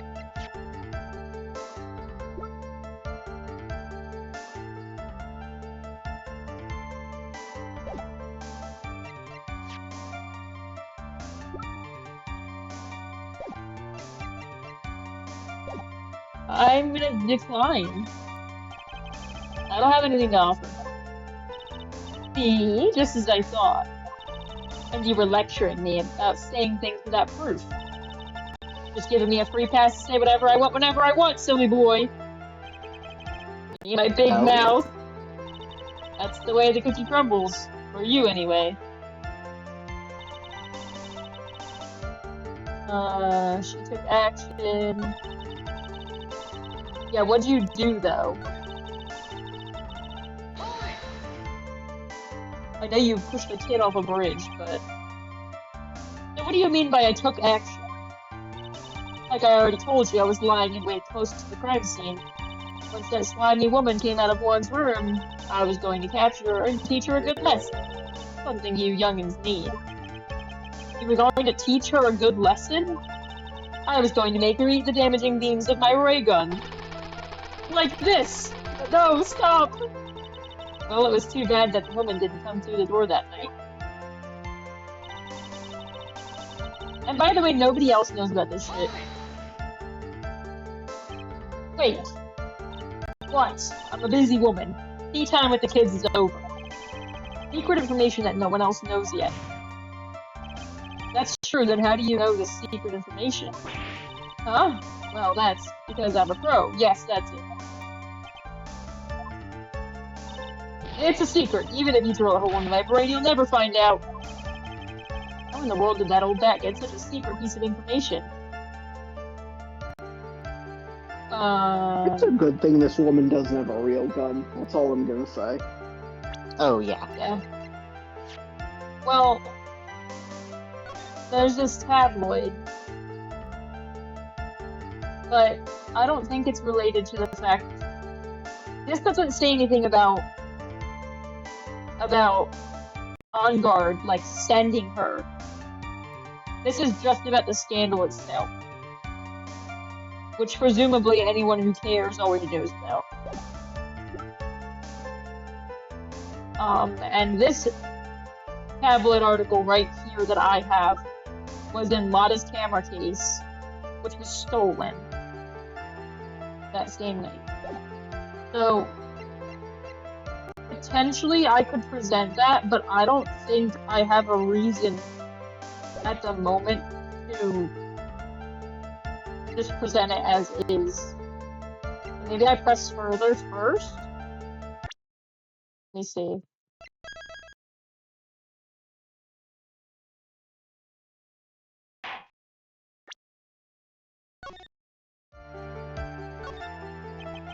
You don't be a good girl and tell... Why would you say that to her? She's older than me. And tell me where you got the secret information. You won't get to go home today. What? Womp womp. Edgy boy, what are you doing? Help me. Eh? What do I have to do with this? Doesn't want to talk to you. Nope. Just do this for me. You'll get your reward. I don't want your reward, but you don't leave me much of a choice. The witness could have gotten her information from anywhere. It's even possible that it was spontaneously made up inside the witness's head. And he lectures me on reckless blabbering. As long as we don't know where this information came from, it's quite a waste of time to focus on this line of questioning. Where did old Bat get her information? There has to be something I can use to figure it out. Sounds like it's just another tidbit of gossip, doesn't it? And you can't just ignore it either. Makes your client look bad either way. Well, I don't think I heard anything really out of the ordinary just now. There has to be something we can catch her on. Yeah, and when I find it, I'm going to press the heck out of it.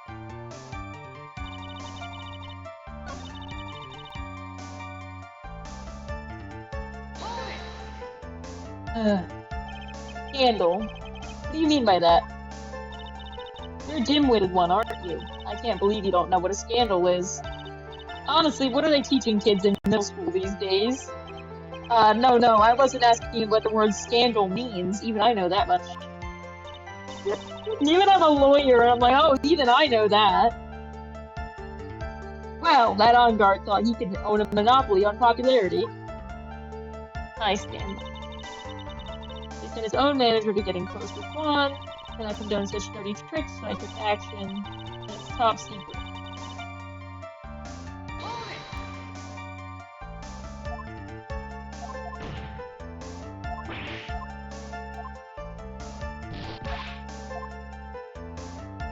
I'm gonna present evidence.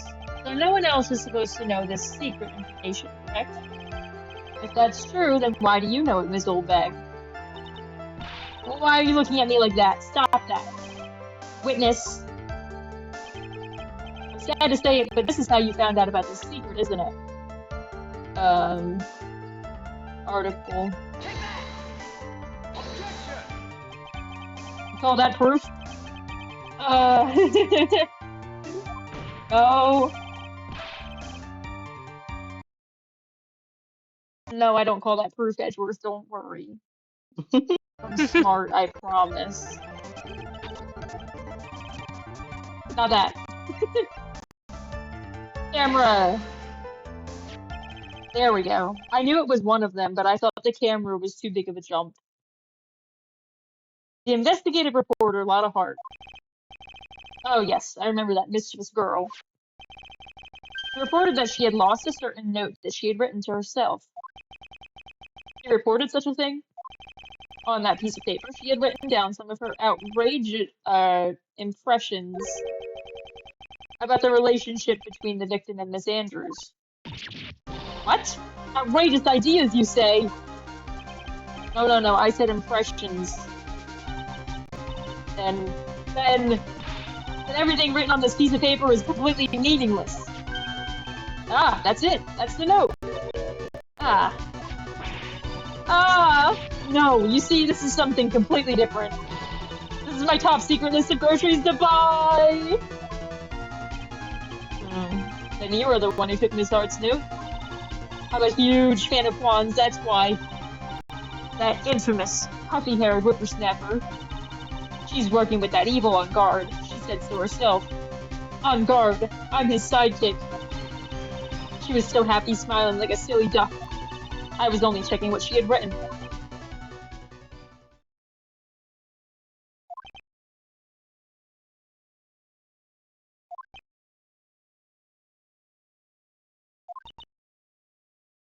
Mainframe reference.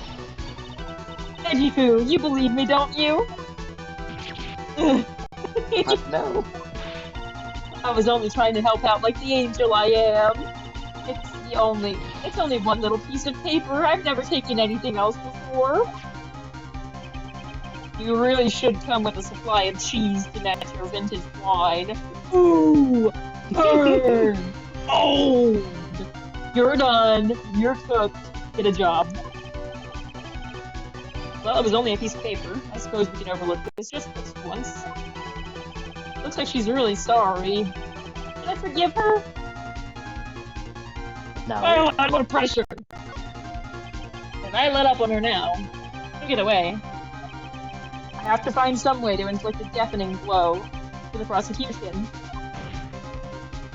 A blow to the prosecution, you say. Witness! You said that the only thing you stole was that note. Is this correct? Stole? Why don't you listen more carefully, you annoying brat? I saved this piece of paper from the terrible, lonely trash can, that's all. You're lying, damn it! Swears at you, and I can prove it. Are you putting my credibility under scrutiny again? Ms. Old Bag? The save button, if you would. Thank you, Ms. Old Bag. Moving right along. I don't believe that the note is the only thing you stole that night. You stole the camera. Right? Stole the camera. It's funny when I have to present the same thing twice. Ms. Oldbag, that note was with a camera inside its case, wasn't it? A camera? Yesterday, Lotta Hart was raising a huge stink over her camera. She kept saying something like, "My sweetie $1,600 camera disappeared on me." Why? Witness! What is it, Gramps? If you have the note, then it's only logical that you have the camera, too. More growling. Looks like you found me out again, Sonny. Is this the camera you're looking for? That's... What? Even though I look like this, I'm still a person, you know. I still eat meals like you, and I fall in love, and I borrow things from people. I think your definition of borrow is a little off. I saw that woman's business card, and that's when I noticed it said, Slime Bag Celebrity Photographer Extraordinaire. Well, when I saw that, I had to know what sort of pictures she had taken. I'm a professional security guard. It's my business to know these things. Bailiff, check this camera's photos. Hurry. We must examine them at once. All right. Well, Mr. Edgeworth, what do we have? There is only one photo that seems to be relevant to this case. Please present it to the court.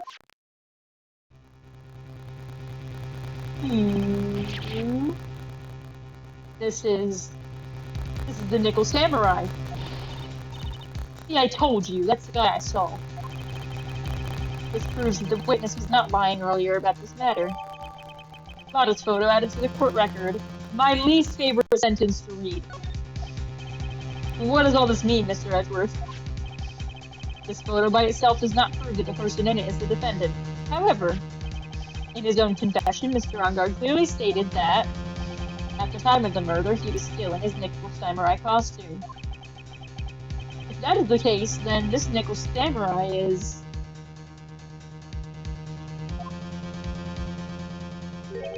the defendant.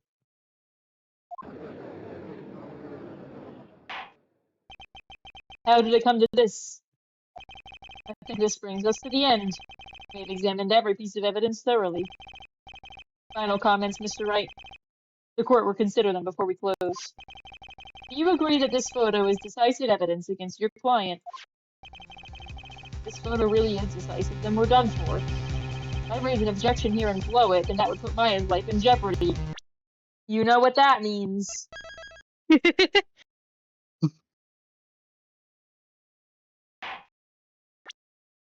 I love the save button.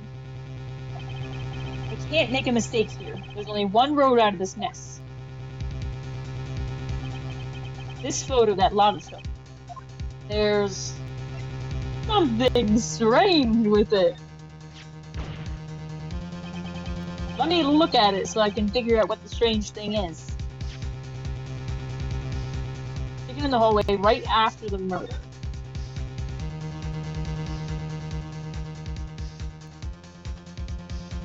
Wait.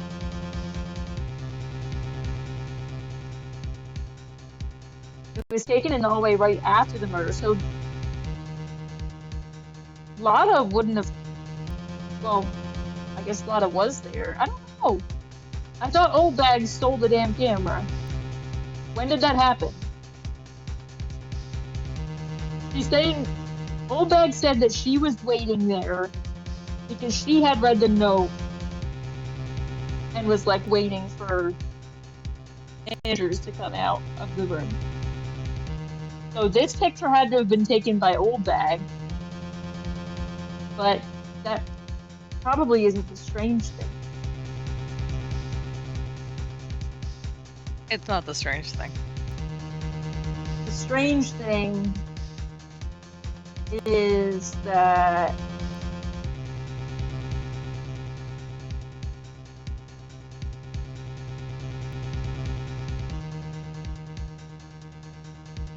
I'm trying to think. His room was on the right.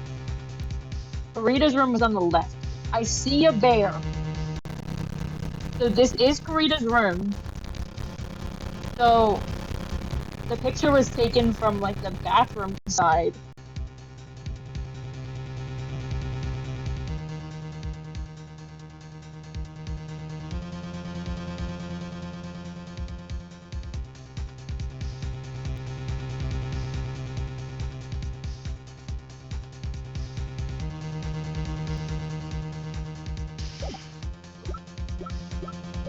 It's gonna take way too long.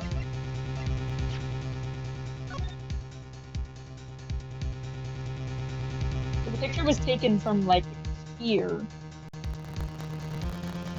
going this way. And he's like, There's like another hint. Or just a hint. That makes me think that I'm on the wrong path. So yes. Yeah, that has nothing to do with this. It's once again something a bit.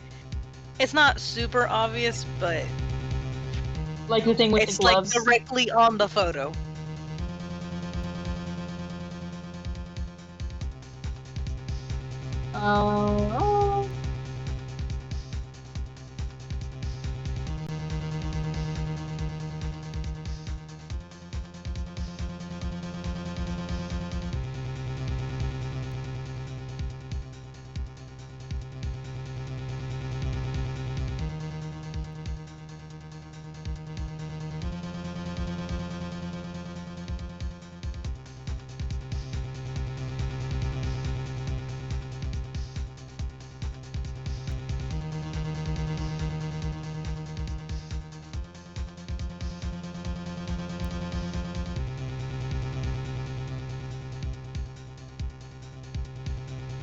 I'm looking like very thoroughly so that when I go and look at the costume picture, I can compare.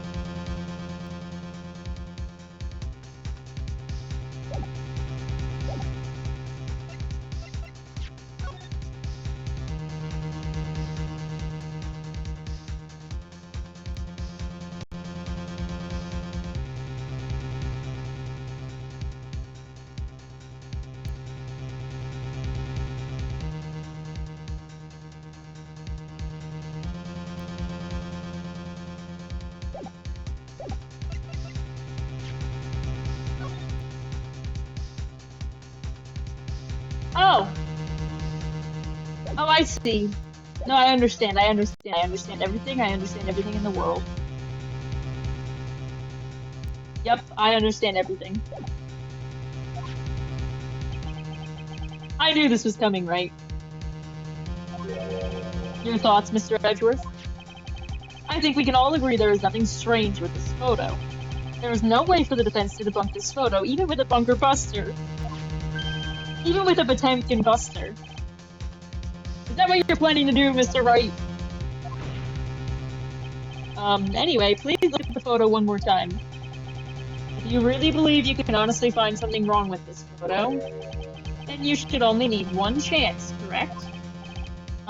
Well, I have to find something wrong with this photo. I can't let this chance go by. Where in the heck did she take this picture anyway? It's all out of focus. Why can't she get a good shot, especially when it counts? Now then, let's hear your objection. After I press the save button again, because I don't remember the last time that I did it. And frankly, it was too long. Too long ago. It was like several seconds. Can't deal with that. What about this photo is strange? The fucking pantaloons are all scrunched up. This person's too short to wear the costume. I would like to direct the court's attention to this area right here. What are you pointing to? His ankles? If you could see this person's ankle, that would be one thing. However, you can't. And what does that mean?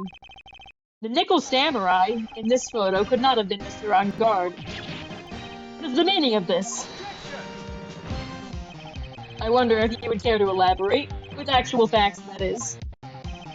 Let's take a look at the nickel samurai's poster. Please pay particular attention to the area around the bottom of the hakama.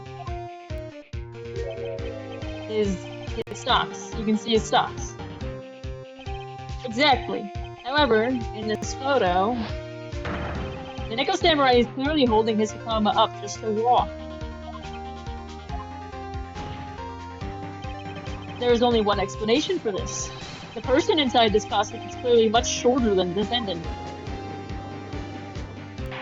I'm a genius and I know everything.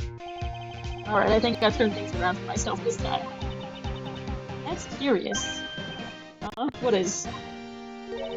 Edgeworth is unusually calm today. Fucking constantly. Can I get a break? Can I please have a break, Mr. Miles Edgeworth? Leave me alone. Let me win. Please, can I win? That's true. He's just letting the trial run itself, as if he's only along for the ride. Along for the ride? What do you mean by that? I can only think that perhaps he doesn't feel under attack at all. He doesn't feel under attack? Then he's not taking any damage?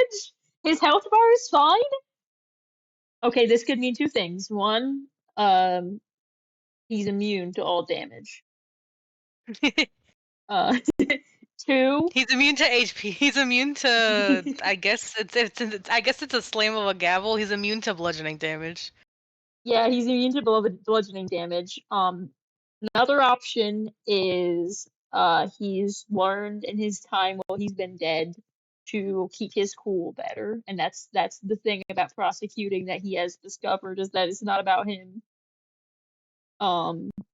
Third option is that he knows 100% what the truth is, and he's just letting us get there. So, also, potentially, because I have considered it, he's the one who kidnapped Maya for some fucking reason. I think it'd be really funny if he did. Mr. Edgeworth, where does this leave us? If the person in this photo is not Matt on guard, then everything the prosecution has tried to prove has become meaningless. I thought it would come to this. What?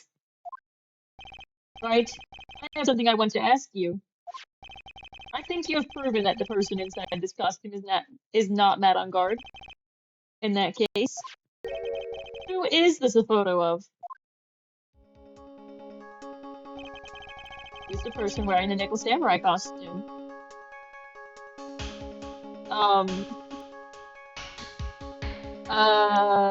Well, I imagine that it's Adrian Andrews.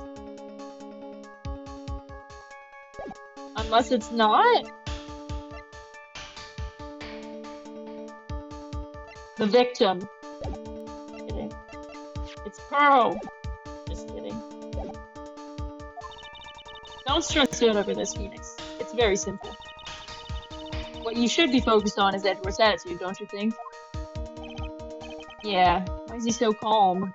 Mr. Wright, let's hear your thoughts. Not with that health bar. Give me a second. Jeez. Did you see that thing? He was taking a big old bite. He's hungry. Who is the person in this photograph? I have to imagine that it's Adrian Andrews. I have no reason to believe that it's anyone else.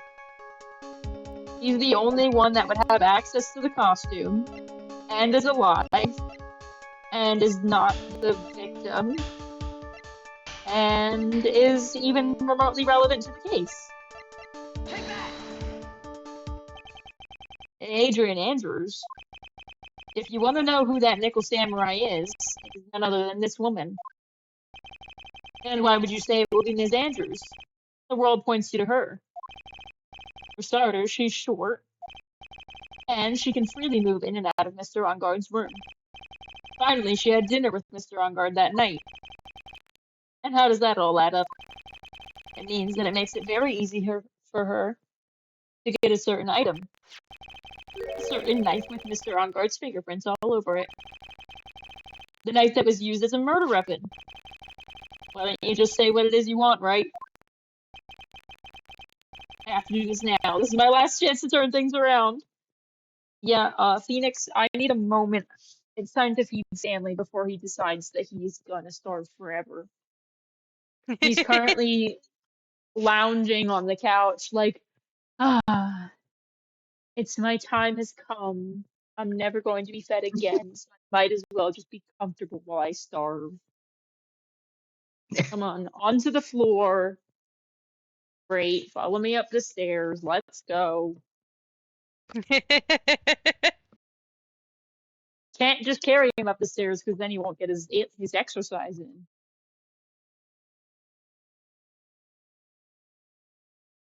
All right, Stanley. Here you go. I'm about to start crying. I love Stanley so much. He's the cutest. In an ideal world, everyone on the planet gets a chance to meet him in person. Mm. You know how there's like theme parks and shit based around like Snoopy and Mickey Mouse? There needs to be a Stanley theme park, and he has to be there. Yeah. It would be a beautiful, beautiful Stanley, you thing. have to live forever. I wish. If I ever figure out cloning, I am cloning Stanley. I'm saying, like, you can clone pets, but it's obviously super expensive. Mm-hmm. Yeah, I can't even get a new laptop. So, you know how it is.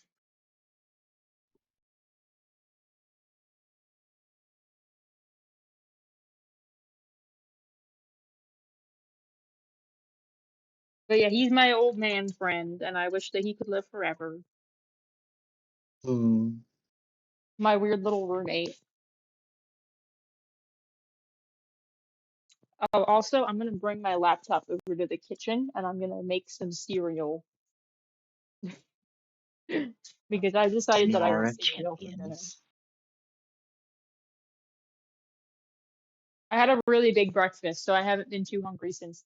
Plus, it was a late breakfast. Hmm. All right. What did you have? Oh, I'll tell you. I had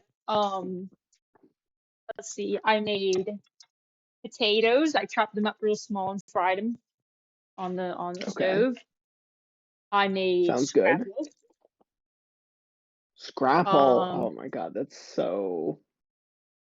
I'm not gonna dox you on stream, but that is so emblematic of where you live. you're not rocking with the scrapple? I have to. No, I love Scrapple. I'm It's saying, my like, dude, God-given right. No, you know yeah. where I'm from. You know where I'm from. I Everyone fuck on with the planet, Scrapple. everyone on the planet knows that I'm a Philly boy and I follow all the Philly teams. Except for the Eagles. Well, I enjoy the Eagles, but that's not what I was raised on. In a No, way, you I hate the was Eagles for because some reason. I don't hate the Eagles. I helped you get Eagles merch last year. Did you? Anyway, Oh, that's right, yes, that hat. Oh my god. yeah, it's a really good hat, and your mom It is a wanted good one. hat. Anyway, so everyone on the planet knows, at least the general area where I'm from. So yeah, I rock with Scrapple. So I Okay. had Scrapple, I had potatoes, and I had scrambled eggs, which I scrambled up and then added tomatoes and broccoli and shredded cheese, and I seasoned everything a whole bunch, and it was a nice Oh, time. that's amazing. That's It was really, amazing. I really good. love it. And then I had chocolate milk as well. Because I'm a chocolate milk warrior. Anyway, now I have my cereal, but it's time to continue. I hope you enjoy my voice lines that are gonna have me eating cereal. You'll be able to tell. Always. Always. All right, I have to do this now. This is my last chance to turn things around. Oh, I took too big of a bite. Hold on. Too Hold much on. cereal. That was too much. I went to open my mouth and it didn't work.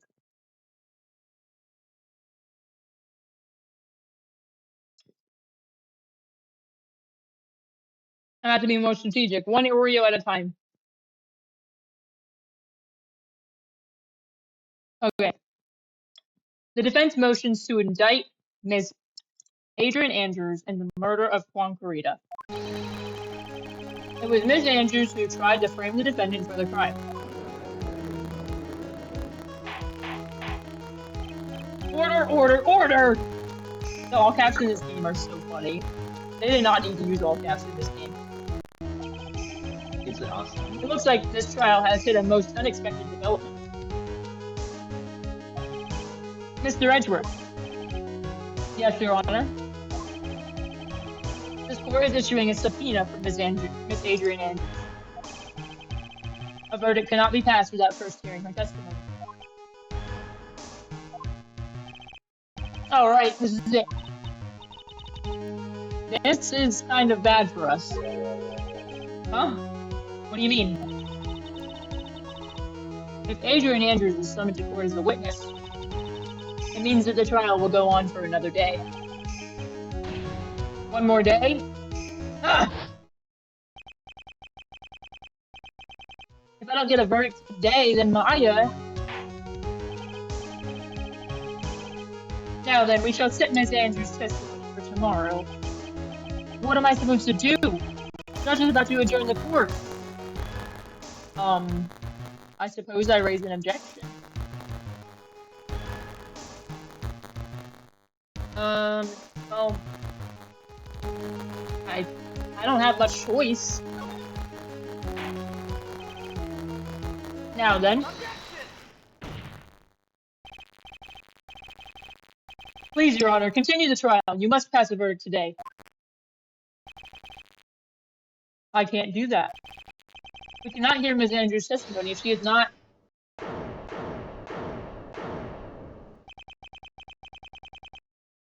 I abhor wasting such valuable time. I knew he was on our side. Edward, you kidnapped Maya, didn't you? No, I'm kidding. Your Honor, I request that you please continue with today's trial. But we cannot continue due to this unexpected development. This unexpected development? I think you underestimate me, Your Honor. And what do you mean by that? That Mr. Phoenix would slave his way to subpoenaing as Adrian Andrews is all happening according to plan, even if Wright was a bit slow to catch on. What?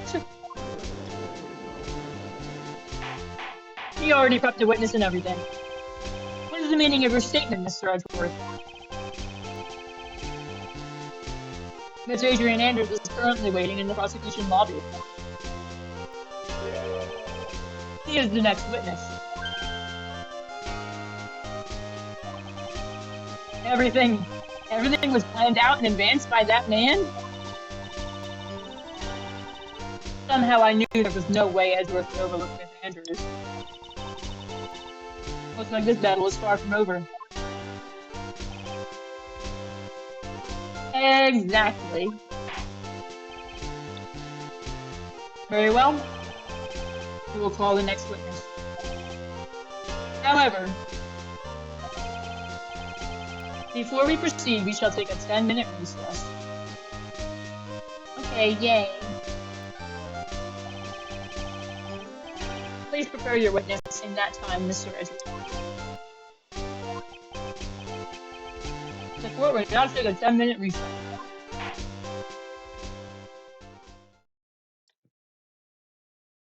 To be continued. Wow. Alright. Taking a moment to eat my cereal. Cereal break. Cereal break. I wish I had a graphic of that.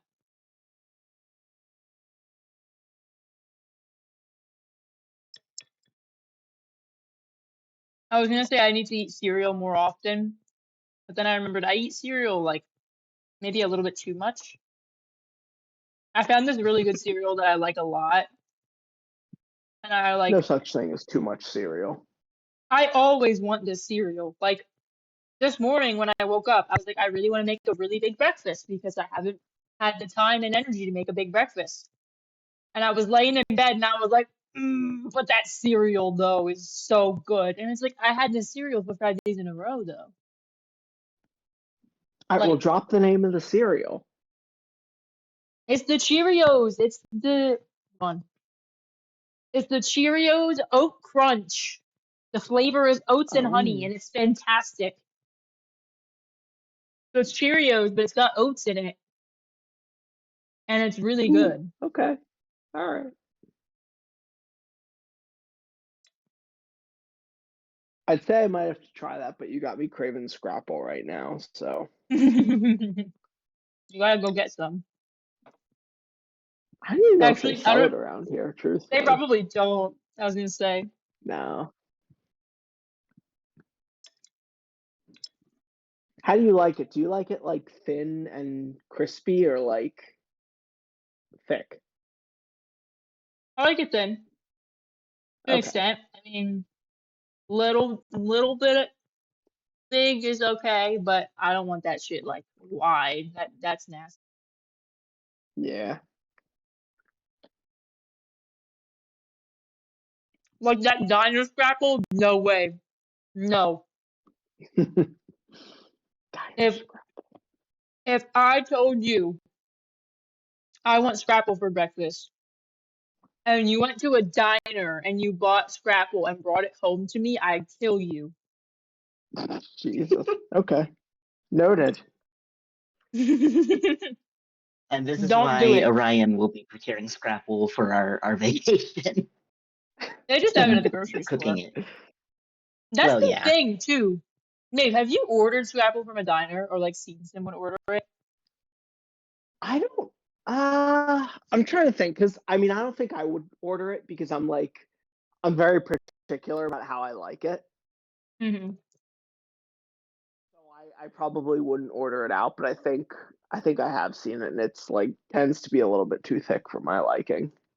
Well, it's like an inch thick, and it's huge. Like it's gotta be like as big around, like on the sides as the loaf that you buy at the grocery store.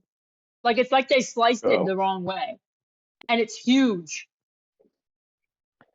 and I'm probably it's gonna gross. dox us both, but No, are you don't. familiar with Garden of Eden? Isn't that a chain? I don't know if it's a chain, but the last time I saw someone order I've never been Scrapple was there.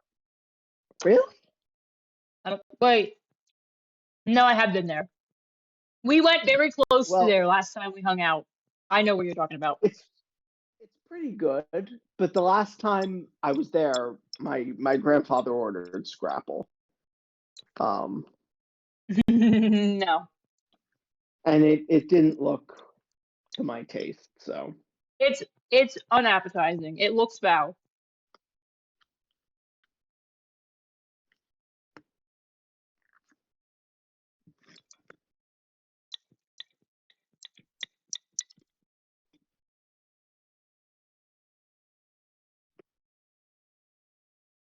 Almost done with my cereal, by the way. Okay, yay.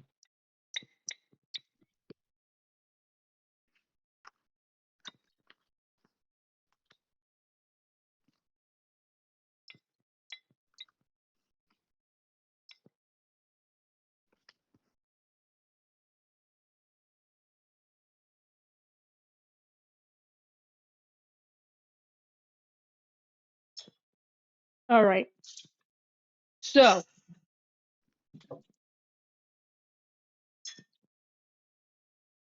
we're nearing the end of the case, and by the end of the case, I mean we've reached another part, and it's gonna last hours. But I oh think we can boy. start it. I mean, I don't imagine there will be a super nice part to stop, but We could probably do like a it's, between testimony or something. yeah. Like we've only been live for not even 3 hours. Like I'm not tired. Dad doesn't usually go to bed this early. I don't know. My two early bedtimers. Are you getting tired? Who This are you statement you referring should get in to? serious. If Ryan referred to himself and then me, and there are 4 people in the call, and he said the other 2, let's do some math. Who do you think he's referring to? No, I demand for him to say it. If you're gonna call me out for real. Okay, Jay and Maeve, my two dearest friends who go to bed at like 8 p.m. Are you up for a little bit more Ace Attorney? I Yeah, am man, up for go a little for bit it. more Ace Attorney. Yeah, go for it. On it, boss. You should be, the next section should be, I was gonna say it should be for like an hour and 15 minutes, but you press like every statement, so it might be a million years. No, I haven't been. I've been pressing the ones that are important. I promise. I promise. I'm doing well. I'm more receptive to what these games want me to be paying attention to. For the most part. Most of the time. All right. March 22nd, 2:14 p.m. District Court, defendant lobby number 3. Dude, I can't believe that Adrian. No way. Not cool and collected Adrian Andrews. She is your manager. It would have been very easy for her to pull this off. The only person who had easy access to the knife was used at dinner. Wait. The access to the knife you used at dinner was, well, her. So after the ceremony during the break, huh? I was sleeping like a log the entire time. Did she take the costume off of you? What? She could have also easily planted that blood-covered button in your hakama. Unless he has multiple costumes, that would make sense. Which would make sense. Yeah. And this isn't like the other case where they were like, it's the only one in the world. So we can reasonably assume that he has more than one. She was the one that came to wake me up. And, dude, you're saying it really was her? Yes, she is the real killer. She was the one who murdered Margarita. But why? I thought she was buds with Juan. She has her own agenda. Her own agenda? What are you talking about? The woke left agenda. I'm sure you'll see by the time this trial's over. It'll be alright. I'll get you acquitted by the end of the day. Give me a verdict that's refreshing like a spring breeze, okay, Mr. Lawyer Dude? Phoenix. You think her motive is related to Celeste Impact's missing suicide note, right? Yes. Miss Andrews depended on Miss Impacts for her strength and will to live. But then Miss Impact suddenly killed herself. It sounds like she left a suicide note and the person thought to have hidden it. Is Juan Carita the victim of this murder? And that's why I think that Miss Andrews got close to Mr. Carita. Or to get the suicide note back. That sounds plausible. But one thing bothers me. What? Just one thing? Just one thing. Who was it that first told us about their relationship? Better stated, Miss Andrews' codependency with regards to Miss Impacts? It was Edgeworth. That's true. And then he shot Von Karma. It's all coming together. Maybe Edgeworth was the present all along. Edgeworth was the present. Looks like he's still the one in command of this ship. Don't let your guard down yet. Okay, yay. March 22nd, 2:25 p.m., District Court, courtroom number 3. For those who didn't know, that means that we've been in court now for 4 hours and 25 minutes. Which is the time we spent streaming. Not true. That is a lie, and I will not tolerate it. Me when I lie. Me when I lie. Me when I lie. Me when I spread misinformation on Orion streams. Let the record show that Zag has never lied in its life. Zag doesn't tell lies. I've never lied. Zag I don't lie. only That's manipulates. True. I don't lie. We've been manipulated to believe that it wasn't true. This is all according to its plan. I don't lie. That is in fact very true. Court will now reconvene. Now then, Mr. Edgeworth, if you please. The prosecution calls the witness subpoenaed by the court. Is Adrian Andrews, the person who discovered the crime in Mr. Juan Carita's room.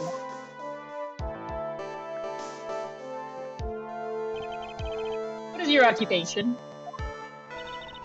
Remix. I am the manager of the defendant in this case, Mr. Matt on guard. I see. Now then. Before we begin, Your Honor, I have one request. Yes, sure. What is it?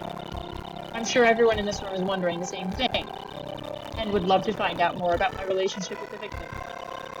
After all, it was the topic of certain weekly magazine recently. No, I have no idea what you mean. I've never even heard of Gossip Land. If the judge was ever a prosecution witness, he'd do all my work for me. Anyway, I was wondering if you could please tell us about your relationship with the victim. Yes, I was seeing Mr. Carita. I was also aware of the rivalry that existed between Matt and Juan. But this was a private matter between Juan and myself. So it was a fry and bait matter. Or was that bait and fry? Reminds me of fishing. But I didn't kill him. No one has accused you of that, except for Phoenix Wright. I've got a feeling someone will soon. Did you see Ace Attorney? I think we all understand your relationship with the victim now, Miss Andrews. Very well then. Yes, please testify to the court. About what happened when you discovered the murder that had taken place. When I found the body, it was time for the show to start, so I went to get Matt from his room. After that, I went to Juan's room. And there was his dead body. I was in shock. What I saw was naturally the exact same scene as in the crime scene photo. I felt as though I was about to faint, so I poured myself a glass of juice. What? Okay. My juice. My juice. You poured yourself a glass of juice? Yes. Sadly, I didn't remember Hey, why not? Crime. And I disturbed the crime scene by moving this one thing. And that is when the fingerprints on the wine glass were made, Your Honor. I see. Well, Mr. Wright, you may cross-examine the witness. Phoenix. He is one cool and collected customer, and she has the brains to match. Yes, I know. In order to catch a person like her, you have to avoid head-on confrontations. You should disrupt her pace. Disrupt her pace? She's the type of woman who is easily thrown off by things inconsistent with her thinking. You have to attack when she least expects it. The instant you let up on your offense is the instant the trial was over. Understand? Okay. Aye, man. You got it. I'll do great. It was time for the show to start, so I went to get Matt from his room. After that, I went to Juan's room. And there was his dead body. I was shocked. I saw was naturally the exact same scene. Crime scene photo. Well, can you tell me about that? Can you tell me what it looks like? This is the photo you're referring to, correct? Phoenix, you're not helping. Yes, the one with the knife lodged in his chest. And the guitar case was like this too? Yes, it was open and empty, of course. And then, what did you do next, witness? Not as though I was about to faint, so I poured myself a glass of juice. Yeah, why the fuck did you do that? Juice? Yes, there was a bottle of tomato juice on the table, so I helped myself. But you didn't drink any of it, did you? Huh? There were no lip marks left on this wine glass to suggest that anyone drank from it.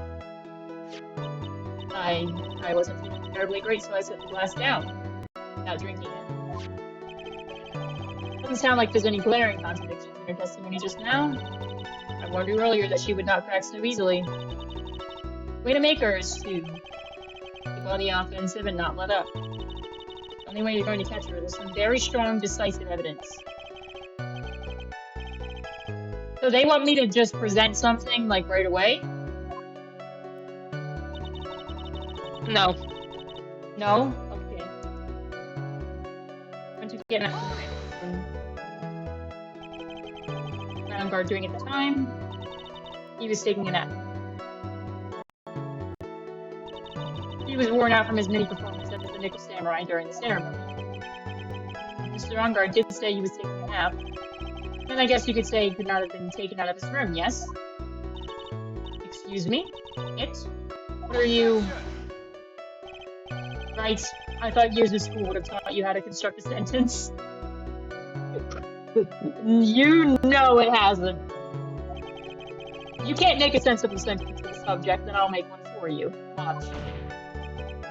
Did you, Ms. Andrews, remove Mr. Ongard's knife from his room? No. Subject, verb, object, right? Did you skip basic grammar? The witness may continue. That was so good. After that, I went to Juan's room. And why did you do that? As a friendly gesture. Juan was to make another appearance. Wait, I just added a whole word. Juan was to make an appearance with the other heroes. The show was supposed to be a show of friendship, huh? Tell me more, Nosy. Is that the only reason? I beg your pardon? What are you implying? You had a certain goal in mind when you started to get close to him, correct? But perhaps you had a more personal matter to discuss with the victim? Sorry, but I didn't have any such intentions in mind at that time. Can't get her to talk without a strong piece of evidence, I guess. Maybe continue now. Witness, what did you see when you got to his room? There was his dead body. I was in shock. You were in shock? Are we talking physiological shock? Or like you were shocked? What are we talking about? What? Probably was I not the supposed to be? latter, I'd imagine. Ms. Andrews is a very calculating person.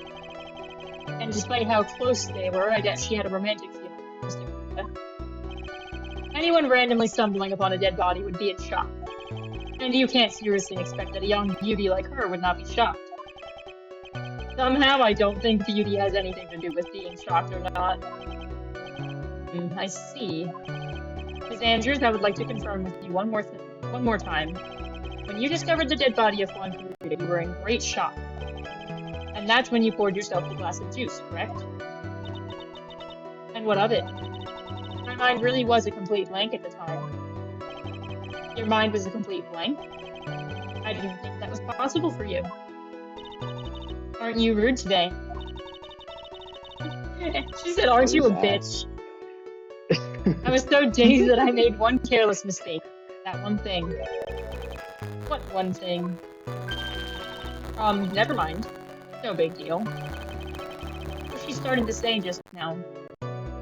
Keep talking. Ms. Andrews, I'm convinced that, as you said, you made a mistake at the scene of the crime. What I really want to know is what this mistake was. Actually, so would I. I'm sorry, it's just kind of embarrassing.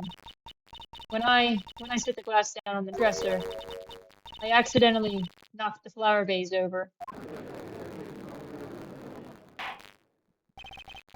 Flower vase? You're talking about the one on the floor in the crime photo? This mess of glass shards? It was originally on top of the dresser. But when I bumped into it with my elbow, it fell onto the guitar case. Why did you withhold such an important piece of information? I'm sorry. I thought that since the crime scene was already in disarray, that people would simply assume the vase was just another part of the mess. It looks like yet another fact has come to light here. Please add this and anything else you have to reveal to your testimony. I'm sorry, but... Hold on, Miss Andrews, I'm really thinking myself. I have nothing more to add. I didn't touch anything else. I don't believe that. I think you touched that dead body. I think you killed that guy. Saying. I was the one who knocked the flower vase over where it fell onto the guitar case.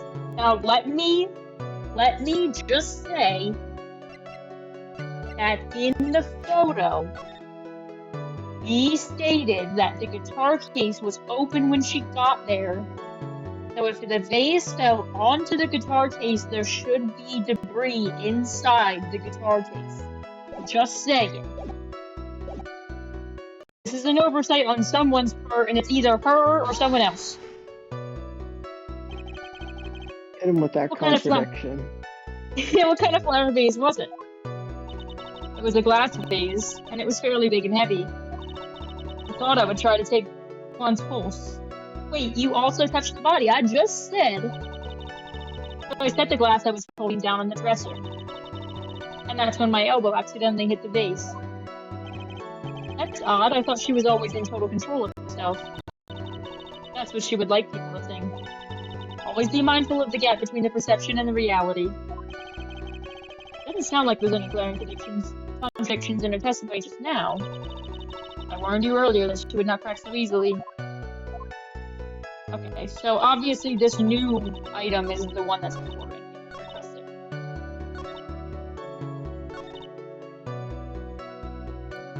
So,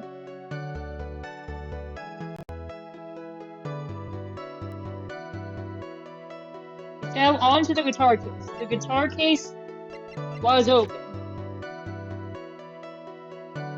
There is some water but on top of the lid, which means that it did fall onto the guitar case when it was closed and then it was opened. The end. You testified that you knocked the flower vase over. Correct. Yes. And are you sure it fell onto the guitar case? Is there some problem with what I said? It's not some problem. It's a major problem. It's true that the top of the guitar case was wet with water. However, that's exactly what is so strange. Ms. Andrews, you testified that the vase fell onto the guitar case. However, if that was true, the case should have gotten wet on the inside, not the outside. That's very true. Furthermore, there is one other strange thing about this guitar case. And what is that? Let's take another look at the crime scene photo. The remains of the vase are scattered on the floor. And what is wrong with that? If the guitar case was open when the vase fell, the glass shards should be inside, not outside the case. Ah! There you go. There we go. You said What is your point, Wright? You said it. That the case was closed at the time the vase was knocked over? Is that all? No. Think back to what Ms. Andrews testified to. She said that other than the vase, she didn't touch anything else. Yes, that's right. She did implicitly say she didn't touch the guitar case. And also, she openly said that the guitar case was open when she got into the dark. But anyway. But this whole matter with the guitar case is a dead end. The bright red guitar was found in the studio. There's no bearing on the case at all. That may very well be, however. Empty guitar case does seem to have no relation to this case. It seems that there is no deeper meaning to the guitar case. Well, Mr. Wright, I think we need to hear more details about the guitar case?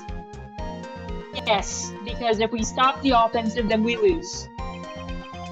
The empty guitar case. I believe this is the crucial piece of the puzzle. I can't believe anyone would reach for straws like this. But it is you. I can't believe I'm doing this either. Alright, I'll follow along for now. Ms. Andrews, please testify to the court about the guitar case. Yes, Your Honor. The guitar case. I don't remember too clearly because I was a bit dazed. I suppose I must have opened the guitar case after I knocked the vase over. It's not a big deal though, right? The case was empty after all.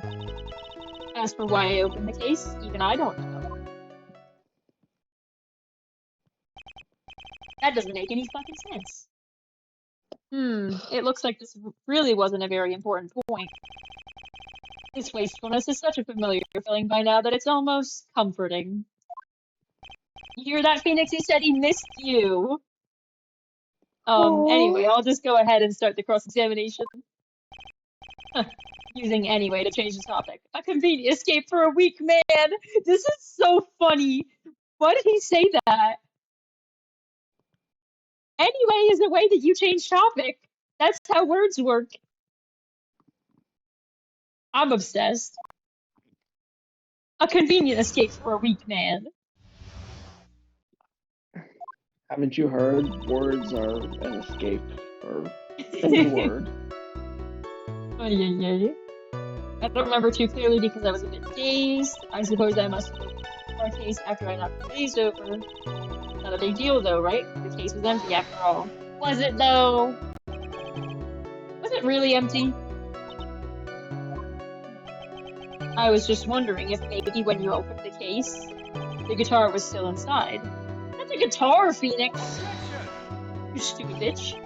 How long have you been a lawyer, Mr. Wright? Have a little professionalism. The bright red guitar was found at the studio. These trials would be over in half the time if you would just pay attention. Oh, seriously. Yes, pay more attention, Mr. Wright. Sorry, I didn't think he was gonna say that shit. Why are you dumb? She doesn't even know why she opened the case. Is that because you were shocked and dazed at discovering the victim's body? Yes, that's probably it. I'm not going to get anywhere if I continue pressing her like this. The only way to make her talk is with evidence. I should give it a try. Come on, Phoenix. We can't afford to let up on her now. I wasn't planning on letting up, but she's at her weakest now, so this is our chance. Yeah, if we had a weapon to hit her with. I'm sure a weapon is hiding somewhere in the court record, waiting to be found. You're so right, Mia, and I'm also gonna press the save button, which is a little bit like a weapon. It's like Goofy's shield. Let's see.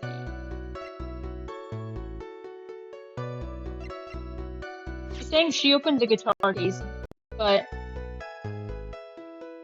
they said it has Karita's fingerprints. They didn't say it has her fingerprints.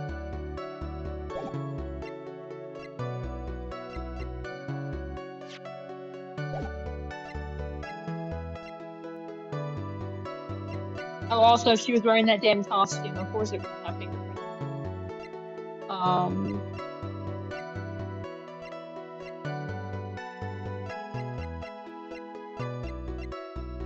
Yeah, I imagine she was checking in there to find the suicide note.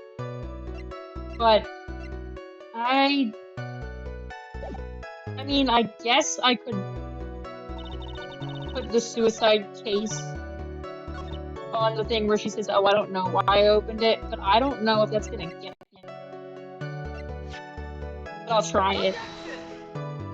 Fuck no. You know that's not helping me. Anyway.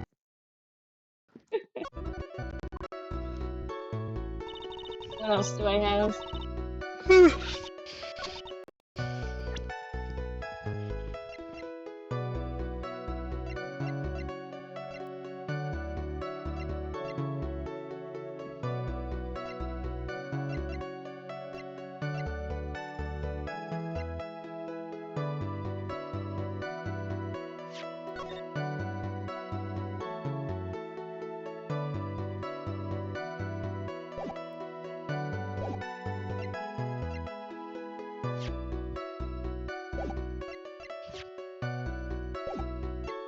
I'm on some sort of track here. What's your idea? It's also a kind of obvious thing. Well, she said, I don't know why I opened the case, but I said she was probably looking for the suicide note from Impacts. But I presented this on this and it didn't work. So now I'm not sure. Also, Mia did tell me not to think too much about these two things because Edgeworth gave them to us. So I guess that's the reason not to think about that, but I still want to think about it. Okay. It's a kind of, it's a little obvious thing. Look at the guitar case.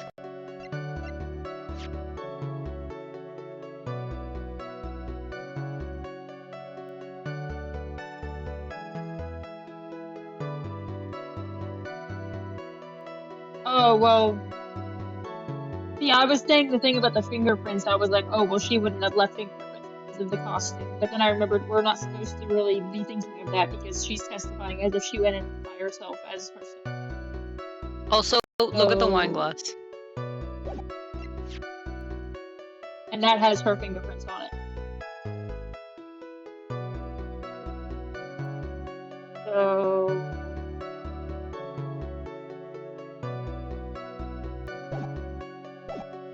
she's saying she opened it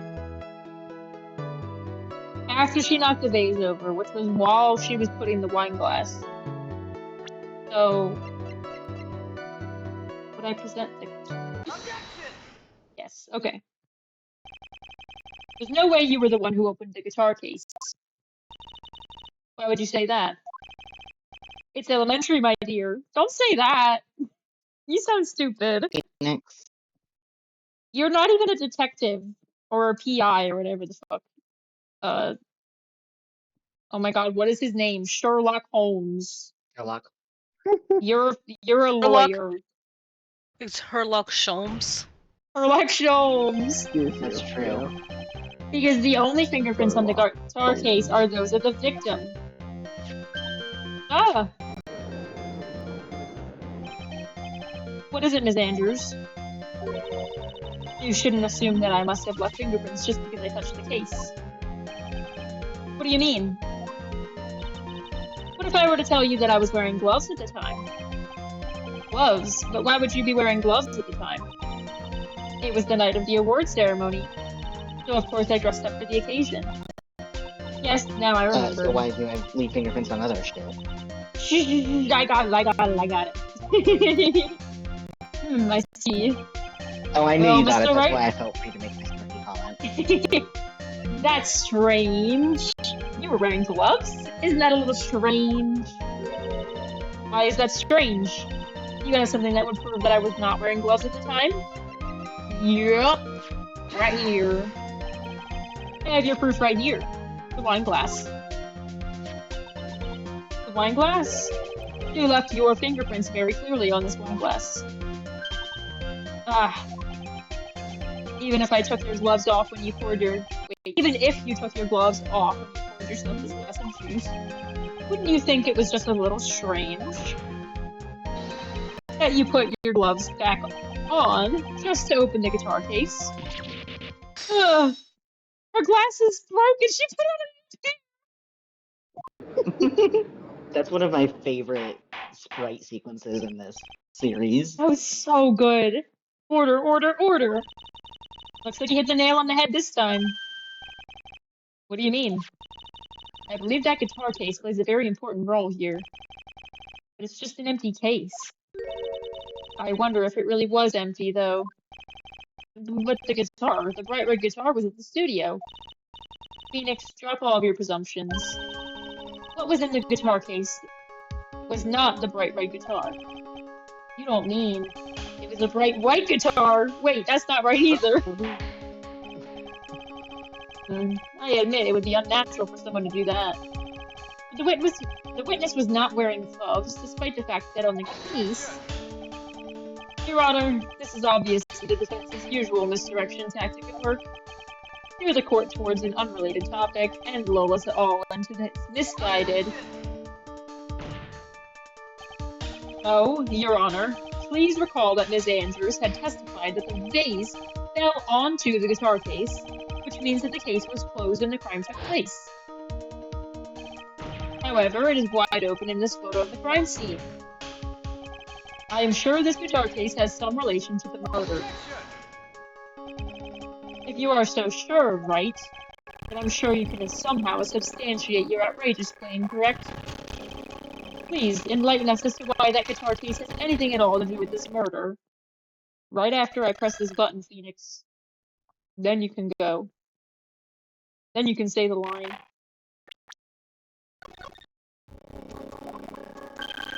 Can you do that, Mr. Wright? Well, let's suppose for a second the bright red guitar was not the only thing that could have been in the case. The bright red guitar not being the only thing? You don't mean to suggest that a bright black guitar was inside the... So you intend to push your theory that the case was not empty. Is that it, Wright? I wouldn't say something I didn't intend to prove. Deflate that head of yours. You haven't proven anything yet. He said, shut the fuck up, Phoenix. Stealing my lines. Now then, let's have it. What was inside the case at the time of the murder?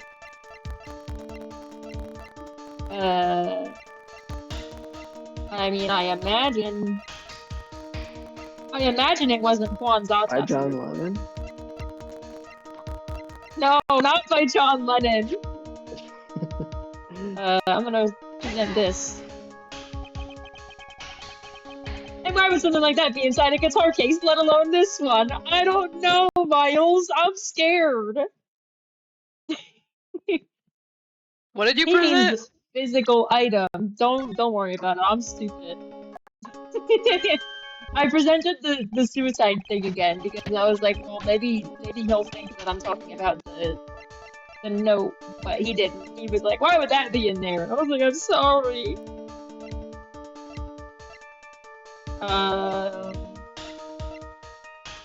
Maybe a smaller guitar case. Maybe the wine glass. Maybe the magazine clipping? I don't even remember where we found this. Did someone give it to us? Yes. Okay. Maybe the radio transceiver. I have no reason to believe that. Maybe this poster. Nope, it's Maya.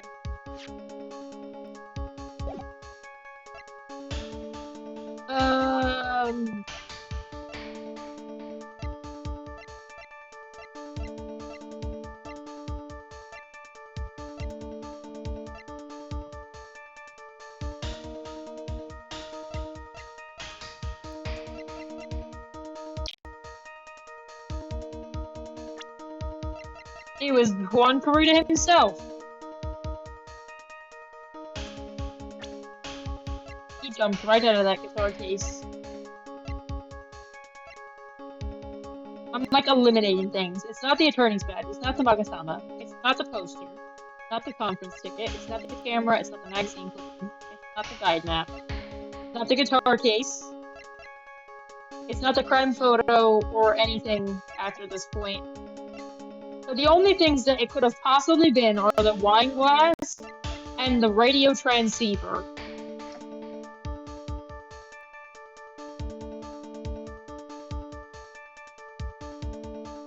Now, if it was the wine glass, that shit would have spilled. Unless he put it in there. Can I say something? Yeah. Picture of Yes. Brendan Urie. It's neither of those things. God damn it! It's definitely an item, right? They don't want you to like prevent a profile for some godforsaken reason. No. No, it's not a profile, or no, it's not an item. It's not a profile. Okay. You're in the right section right now. It's not a wine glass, and it's not the transceiver.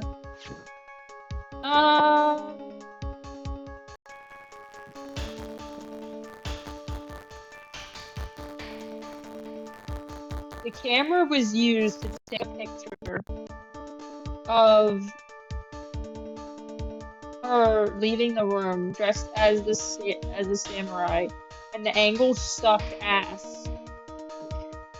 So maybe it was the camera. Maybe Juan stole the camera because of the tabloid shit, and then she used it as part of like the framing. No. It was a nice idea, I think. Don't tell me that it wasn't. It was.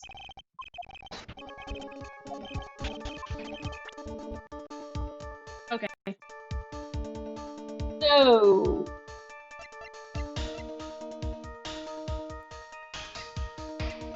why do I feel like I'm crazy? It's not Lada's photo. I don't think. No, it can't be.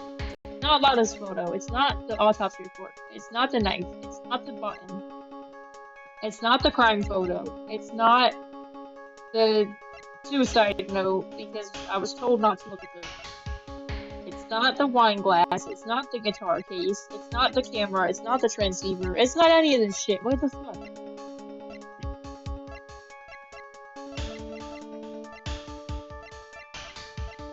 Ugh. Can I have like a nudge?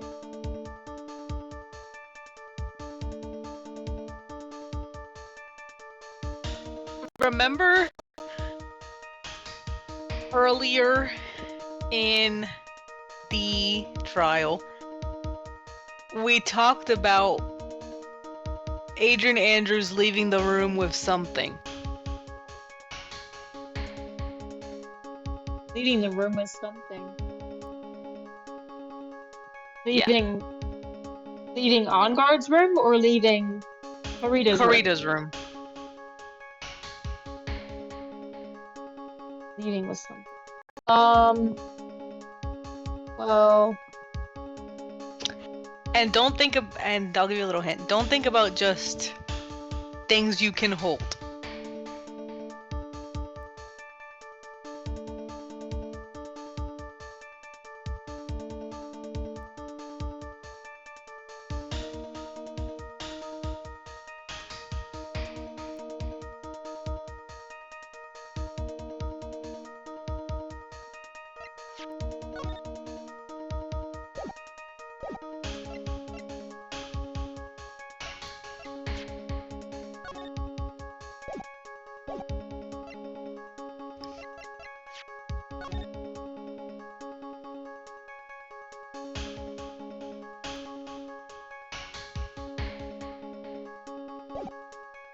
God, I'm like, I don't know.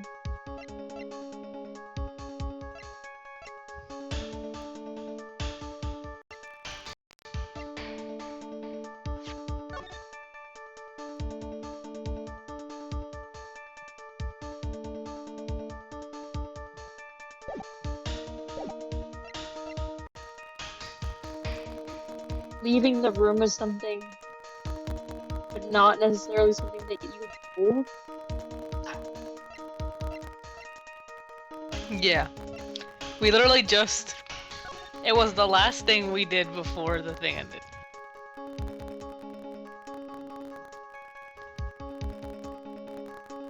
Before what thing ended? The first half of the trial. Oh. Well, we talked about how this is too short. And then we said, who was it? Well, it had to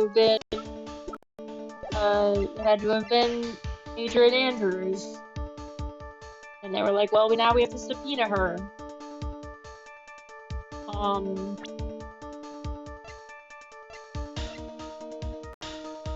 Trying to think.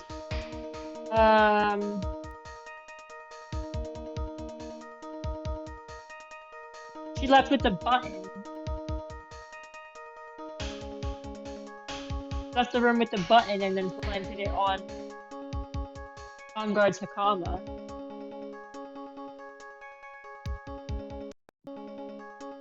Go back.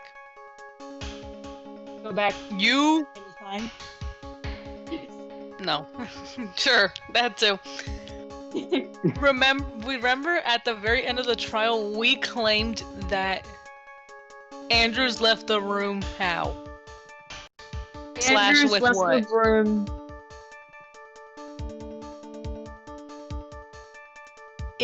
Left the room in the costume.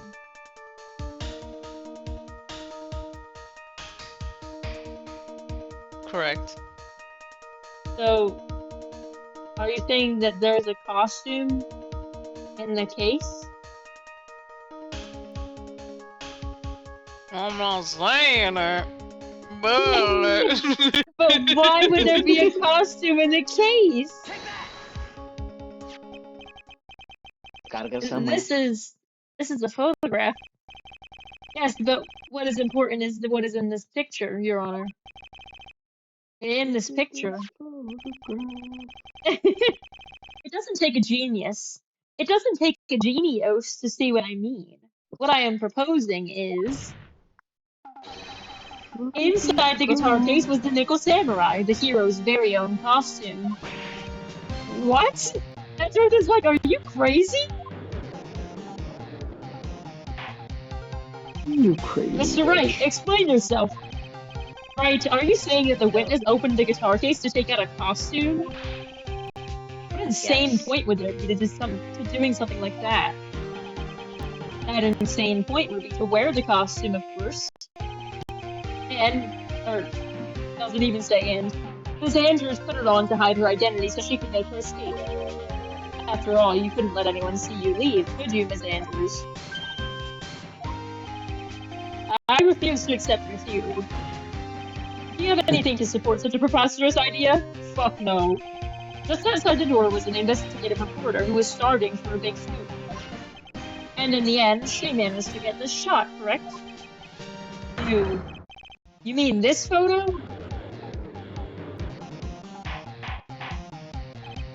Order! Order! It looks like we've wandered into quite another mess again, haven't we? Nice job, Phoenix. Well, you know my strategy. Speak first, think later. Ain't that the truth? Well, the real murderer was hiding inside a costume. Wait 1 second, Your Honor. The Nickel Samurai's costume would have been Mr. Matt on guards. Why would something of the defendant's be in the victim's room? And inside the guitar case of all places? True. That is a little baffling. Mr. Wright, the court would like to hear your thoughts. What was the Nickel Samurai costume doing inside the guitar case? I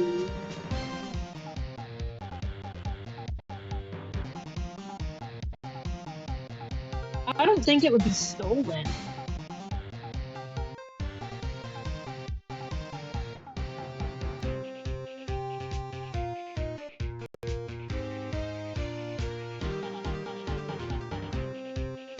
Andrews and Karita had like a thing happening. I know, it's so good. They had like a thing going on. And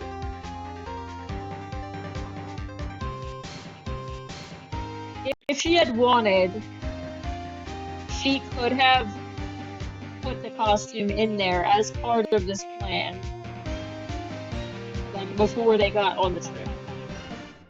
So I wouldn't say it was stolen, but I would say it was a spare. If I have to redo this shit, I will. Sunguard did not take his costume off during the break period. In that case, the costume we were talking about was a spare one. Oh, right, that too. For some reason, I just assumed that there was an extra no matter what. I didn't realize that the other option, yeah, that was his, and he didn't have it because it was in there. I didn't realize that that's what that was saying. What? Then are you saying that on the night of the murder, there were 2 Nickel Samurai costumes at the Gatewater Hotel? You bet your sweet ass, Judge. That is what I'm saying. How do you explain the costume that was inside the guitar case? It would mean that the victim himself had planned to bring the spare to the ceremony.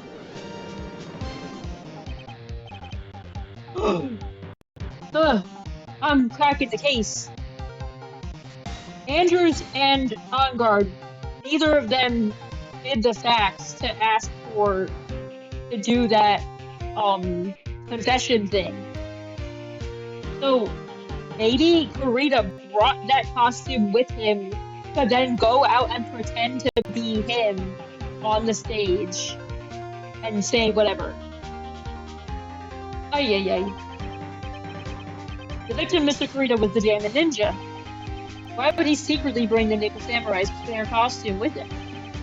What could be the reason behind such a peculiar act? I'm gonna say it again because I've done like 2 different answers now, and it's been a moment, so now I don't have to redo that shit. Yay.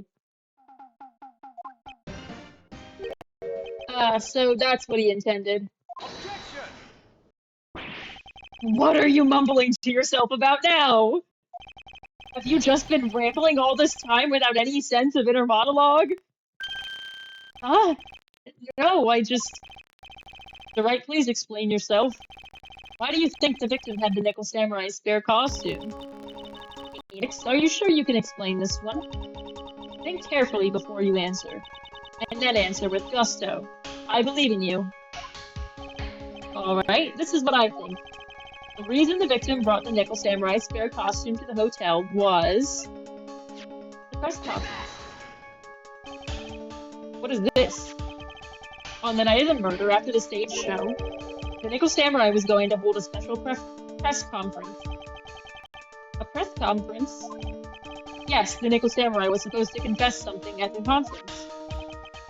I heard about this as well. For once, you're not making something up, right? But what struck me as strange was that Mr. Ungard himself said he had no idea he was supposed to be holding a press conference that night. But how can that be? The way I see it, that can mean only one thing. The conference was set up by none other than the victim, Mr. Juan Carita himself. The victim? Yes. The spare Nickel Samurai costume was prepared for that very conference. Mr. Carita was going to hold the press conference as the Nickel Samurai. He was going to dress up as the Nickel Samurai and hold a conference? But why would the victim do such a thing? That's something I don't quite know yet. However, what I am concerned with right now is what he intended to reveal at that conference. The Nickel Samurai was going to confess something. And by confess, I'd wager he was going to reveal something about himself. Which means that Juan Carita, posing as the Nickel Samurai, was going to speak about Matt on guard. Yes, I guess that is what it would mean. But if that's the case, that's not a confession. That's public disclosure. Okay, man, that's the same shit. I wish the courtroom was dead silent. That would have been so funny. Mm-hmm. Like, no one cares. Huh. Ms. Andrews, I can see why you are pros at what you do. Pardon me? Yes, just as you say, the press conference was set up by Juan. Ms. Andrews, please offer us an explanation for this. I was the one he asked to help set it up. And the person who prepared the second costume for him, that was also me. You? Juan had bet everything on the Jammin' Ninja this year. And if he lost the Grand Prix, he was going to make sure Matt was going down with him. That's what he thought, anyway. He was going to ruin him, huh? It looked like somehow Juan had in his hand a secret so powerful that it would destroy Matt's acting career had it been revealed. What?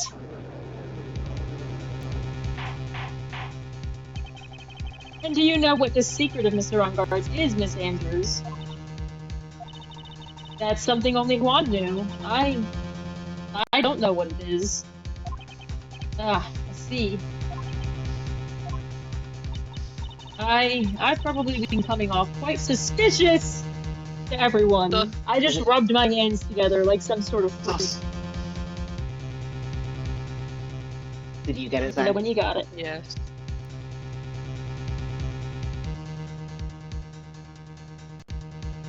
It has been sent. In a moment. Thank you. But that's to be expected. I've been trying to protect Matt, after all. Protect Mr. Ongard. And yet again, another strange bit of truth comes to light, it seems. Ms. Andrews, if you could, please tell us the truth about your behavior. Yes, Your Honor, I understand.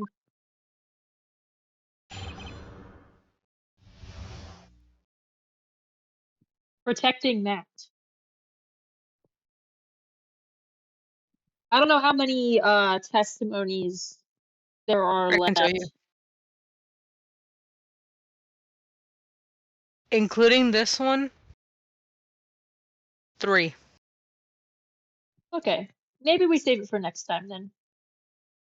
It's getting late for my dear friends who need to sleep for well, not much longer than anyone else, but I was gonna say I don't really sleep much longer than average, but or much longer than average.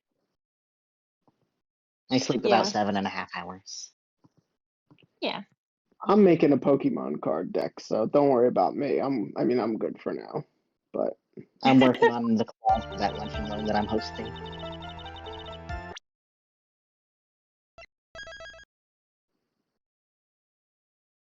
All right. I feel so grown up being like, I'm hosting a lunch and learn. I have to do some work to prepare for it. Lunch and learn. Listening and learning good here. For you. Lunching and learning here. Quite literally, yes. Well, I don't know what they're serving for lunch, though. I should ask. That's a good question. That's a good question to ask. In any event, this is the end.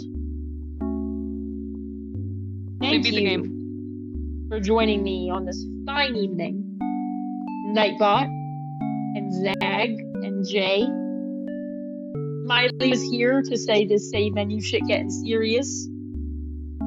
Which I think should be our next title. Because that was really good. It was really good, but I don't think we'll be on the save menu while I eat cereal. No, it's okay, because we'll definitely save and need to save scum, because it's the last case of the game. True. And that's how they are. Yeah. At various points, we had 5 viewers, but don't know who those were. Right.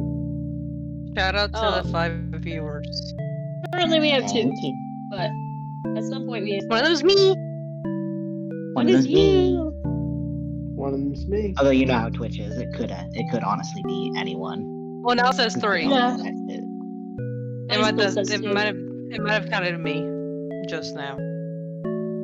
Perhaps. Who knows? Maybe it even counted me. But yeah. Wow. We'll be back next week. I'm pretty sure. Let me double check my calendar. Just in case I forgot that I have something. Nope, we'll be here next week. The following week we won't have. I'm hanging out with my sister. Not next week, but the following week. But next week, play Fossil Fighters. We'll have a week off, and then we'll play Ace Attorney the week after that. No. I think we're gonna finish them both at about the same time. Yeah. Consecutive weeks, I think. I think so, yeah. Something like that. But for now, next week, same time, same place. Fossil Fighters Champions. Pink Vivosaurs only. Good night. Good night. Good night.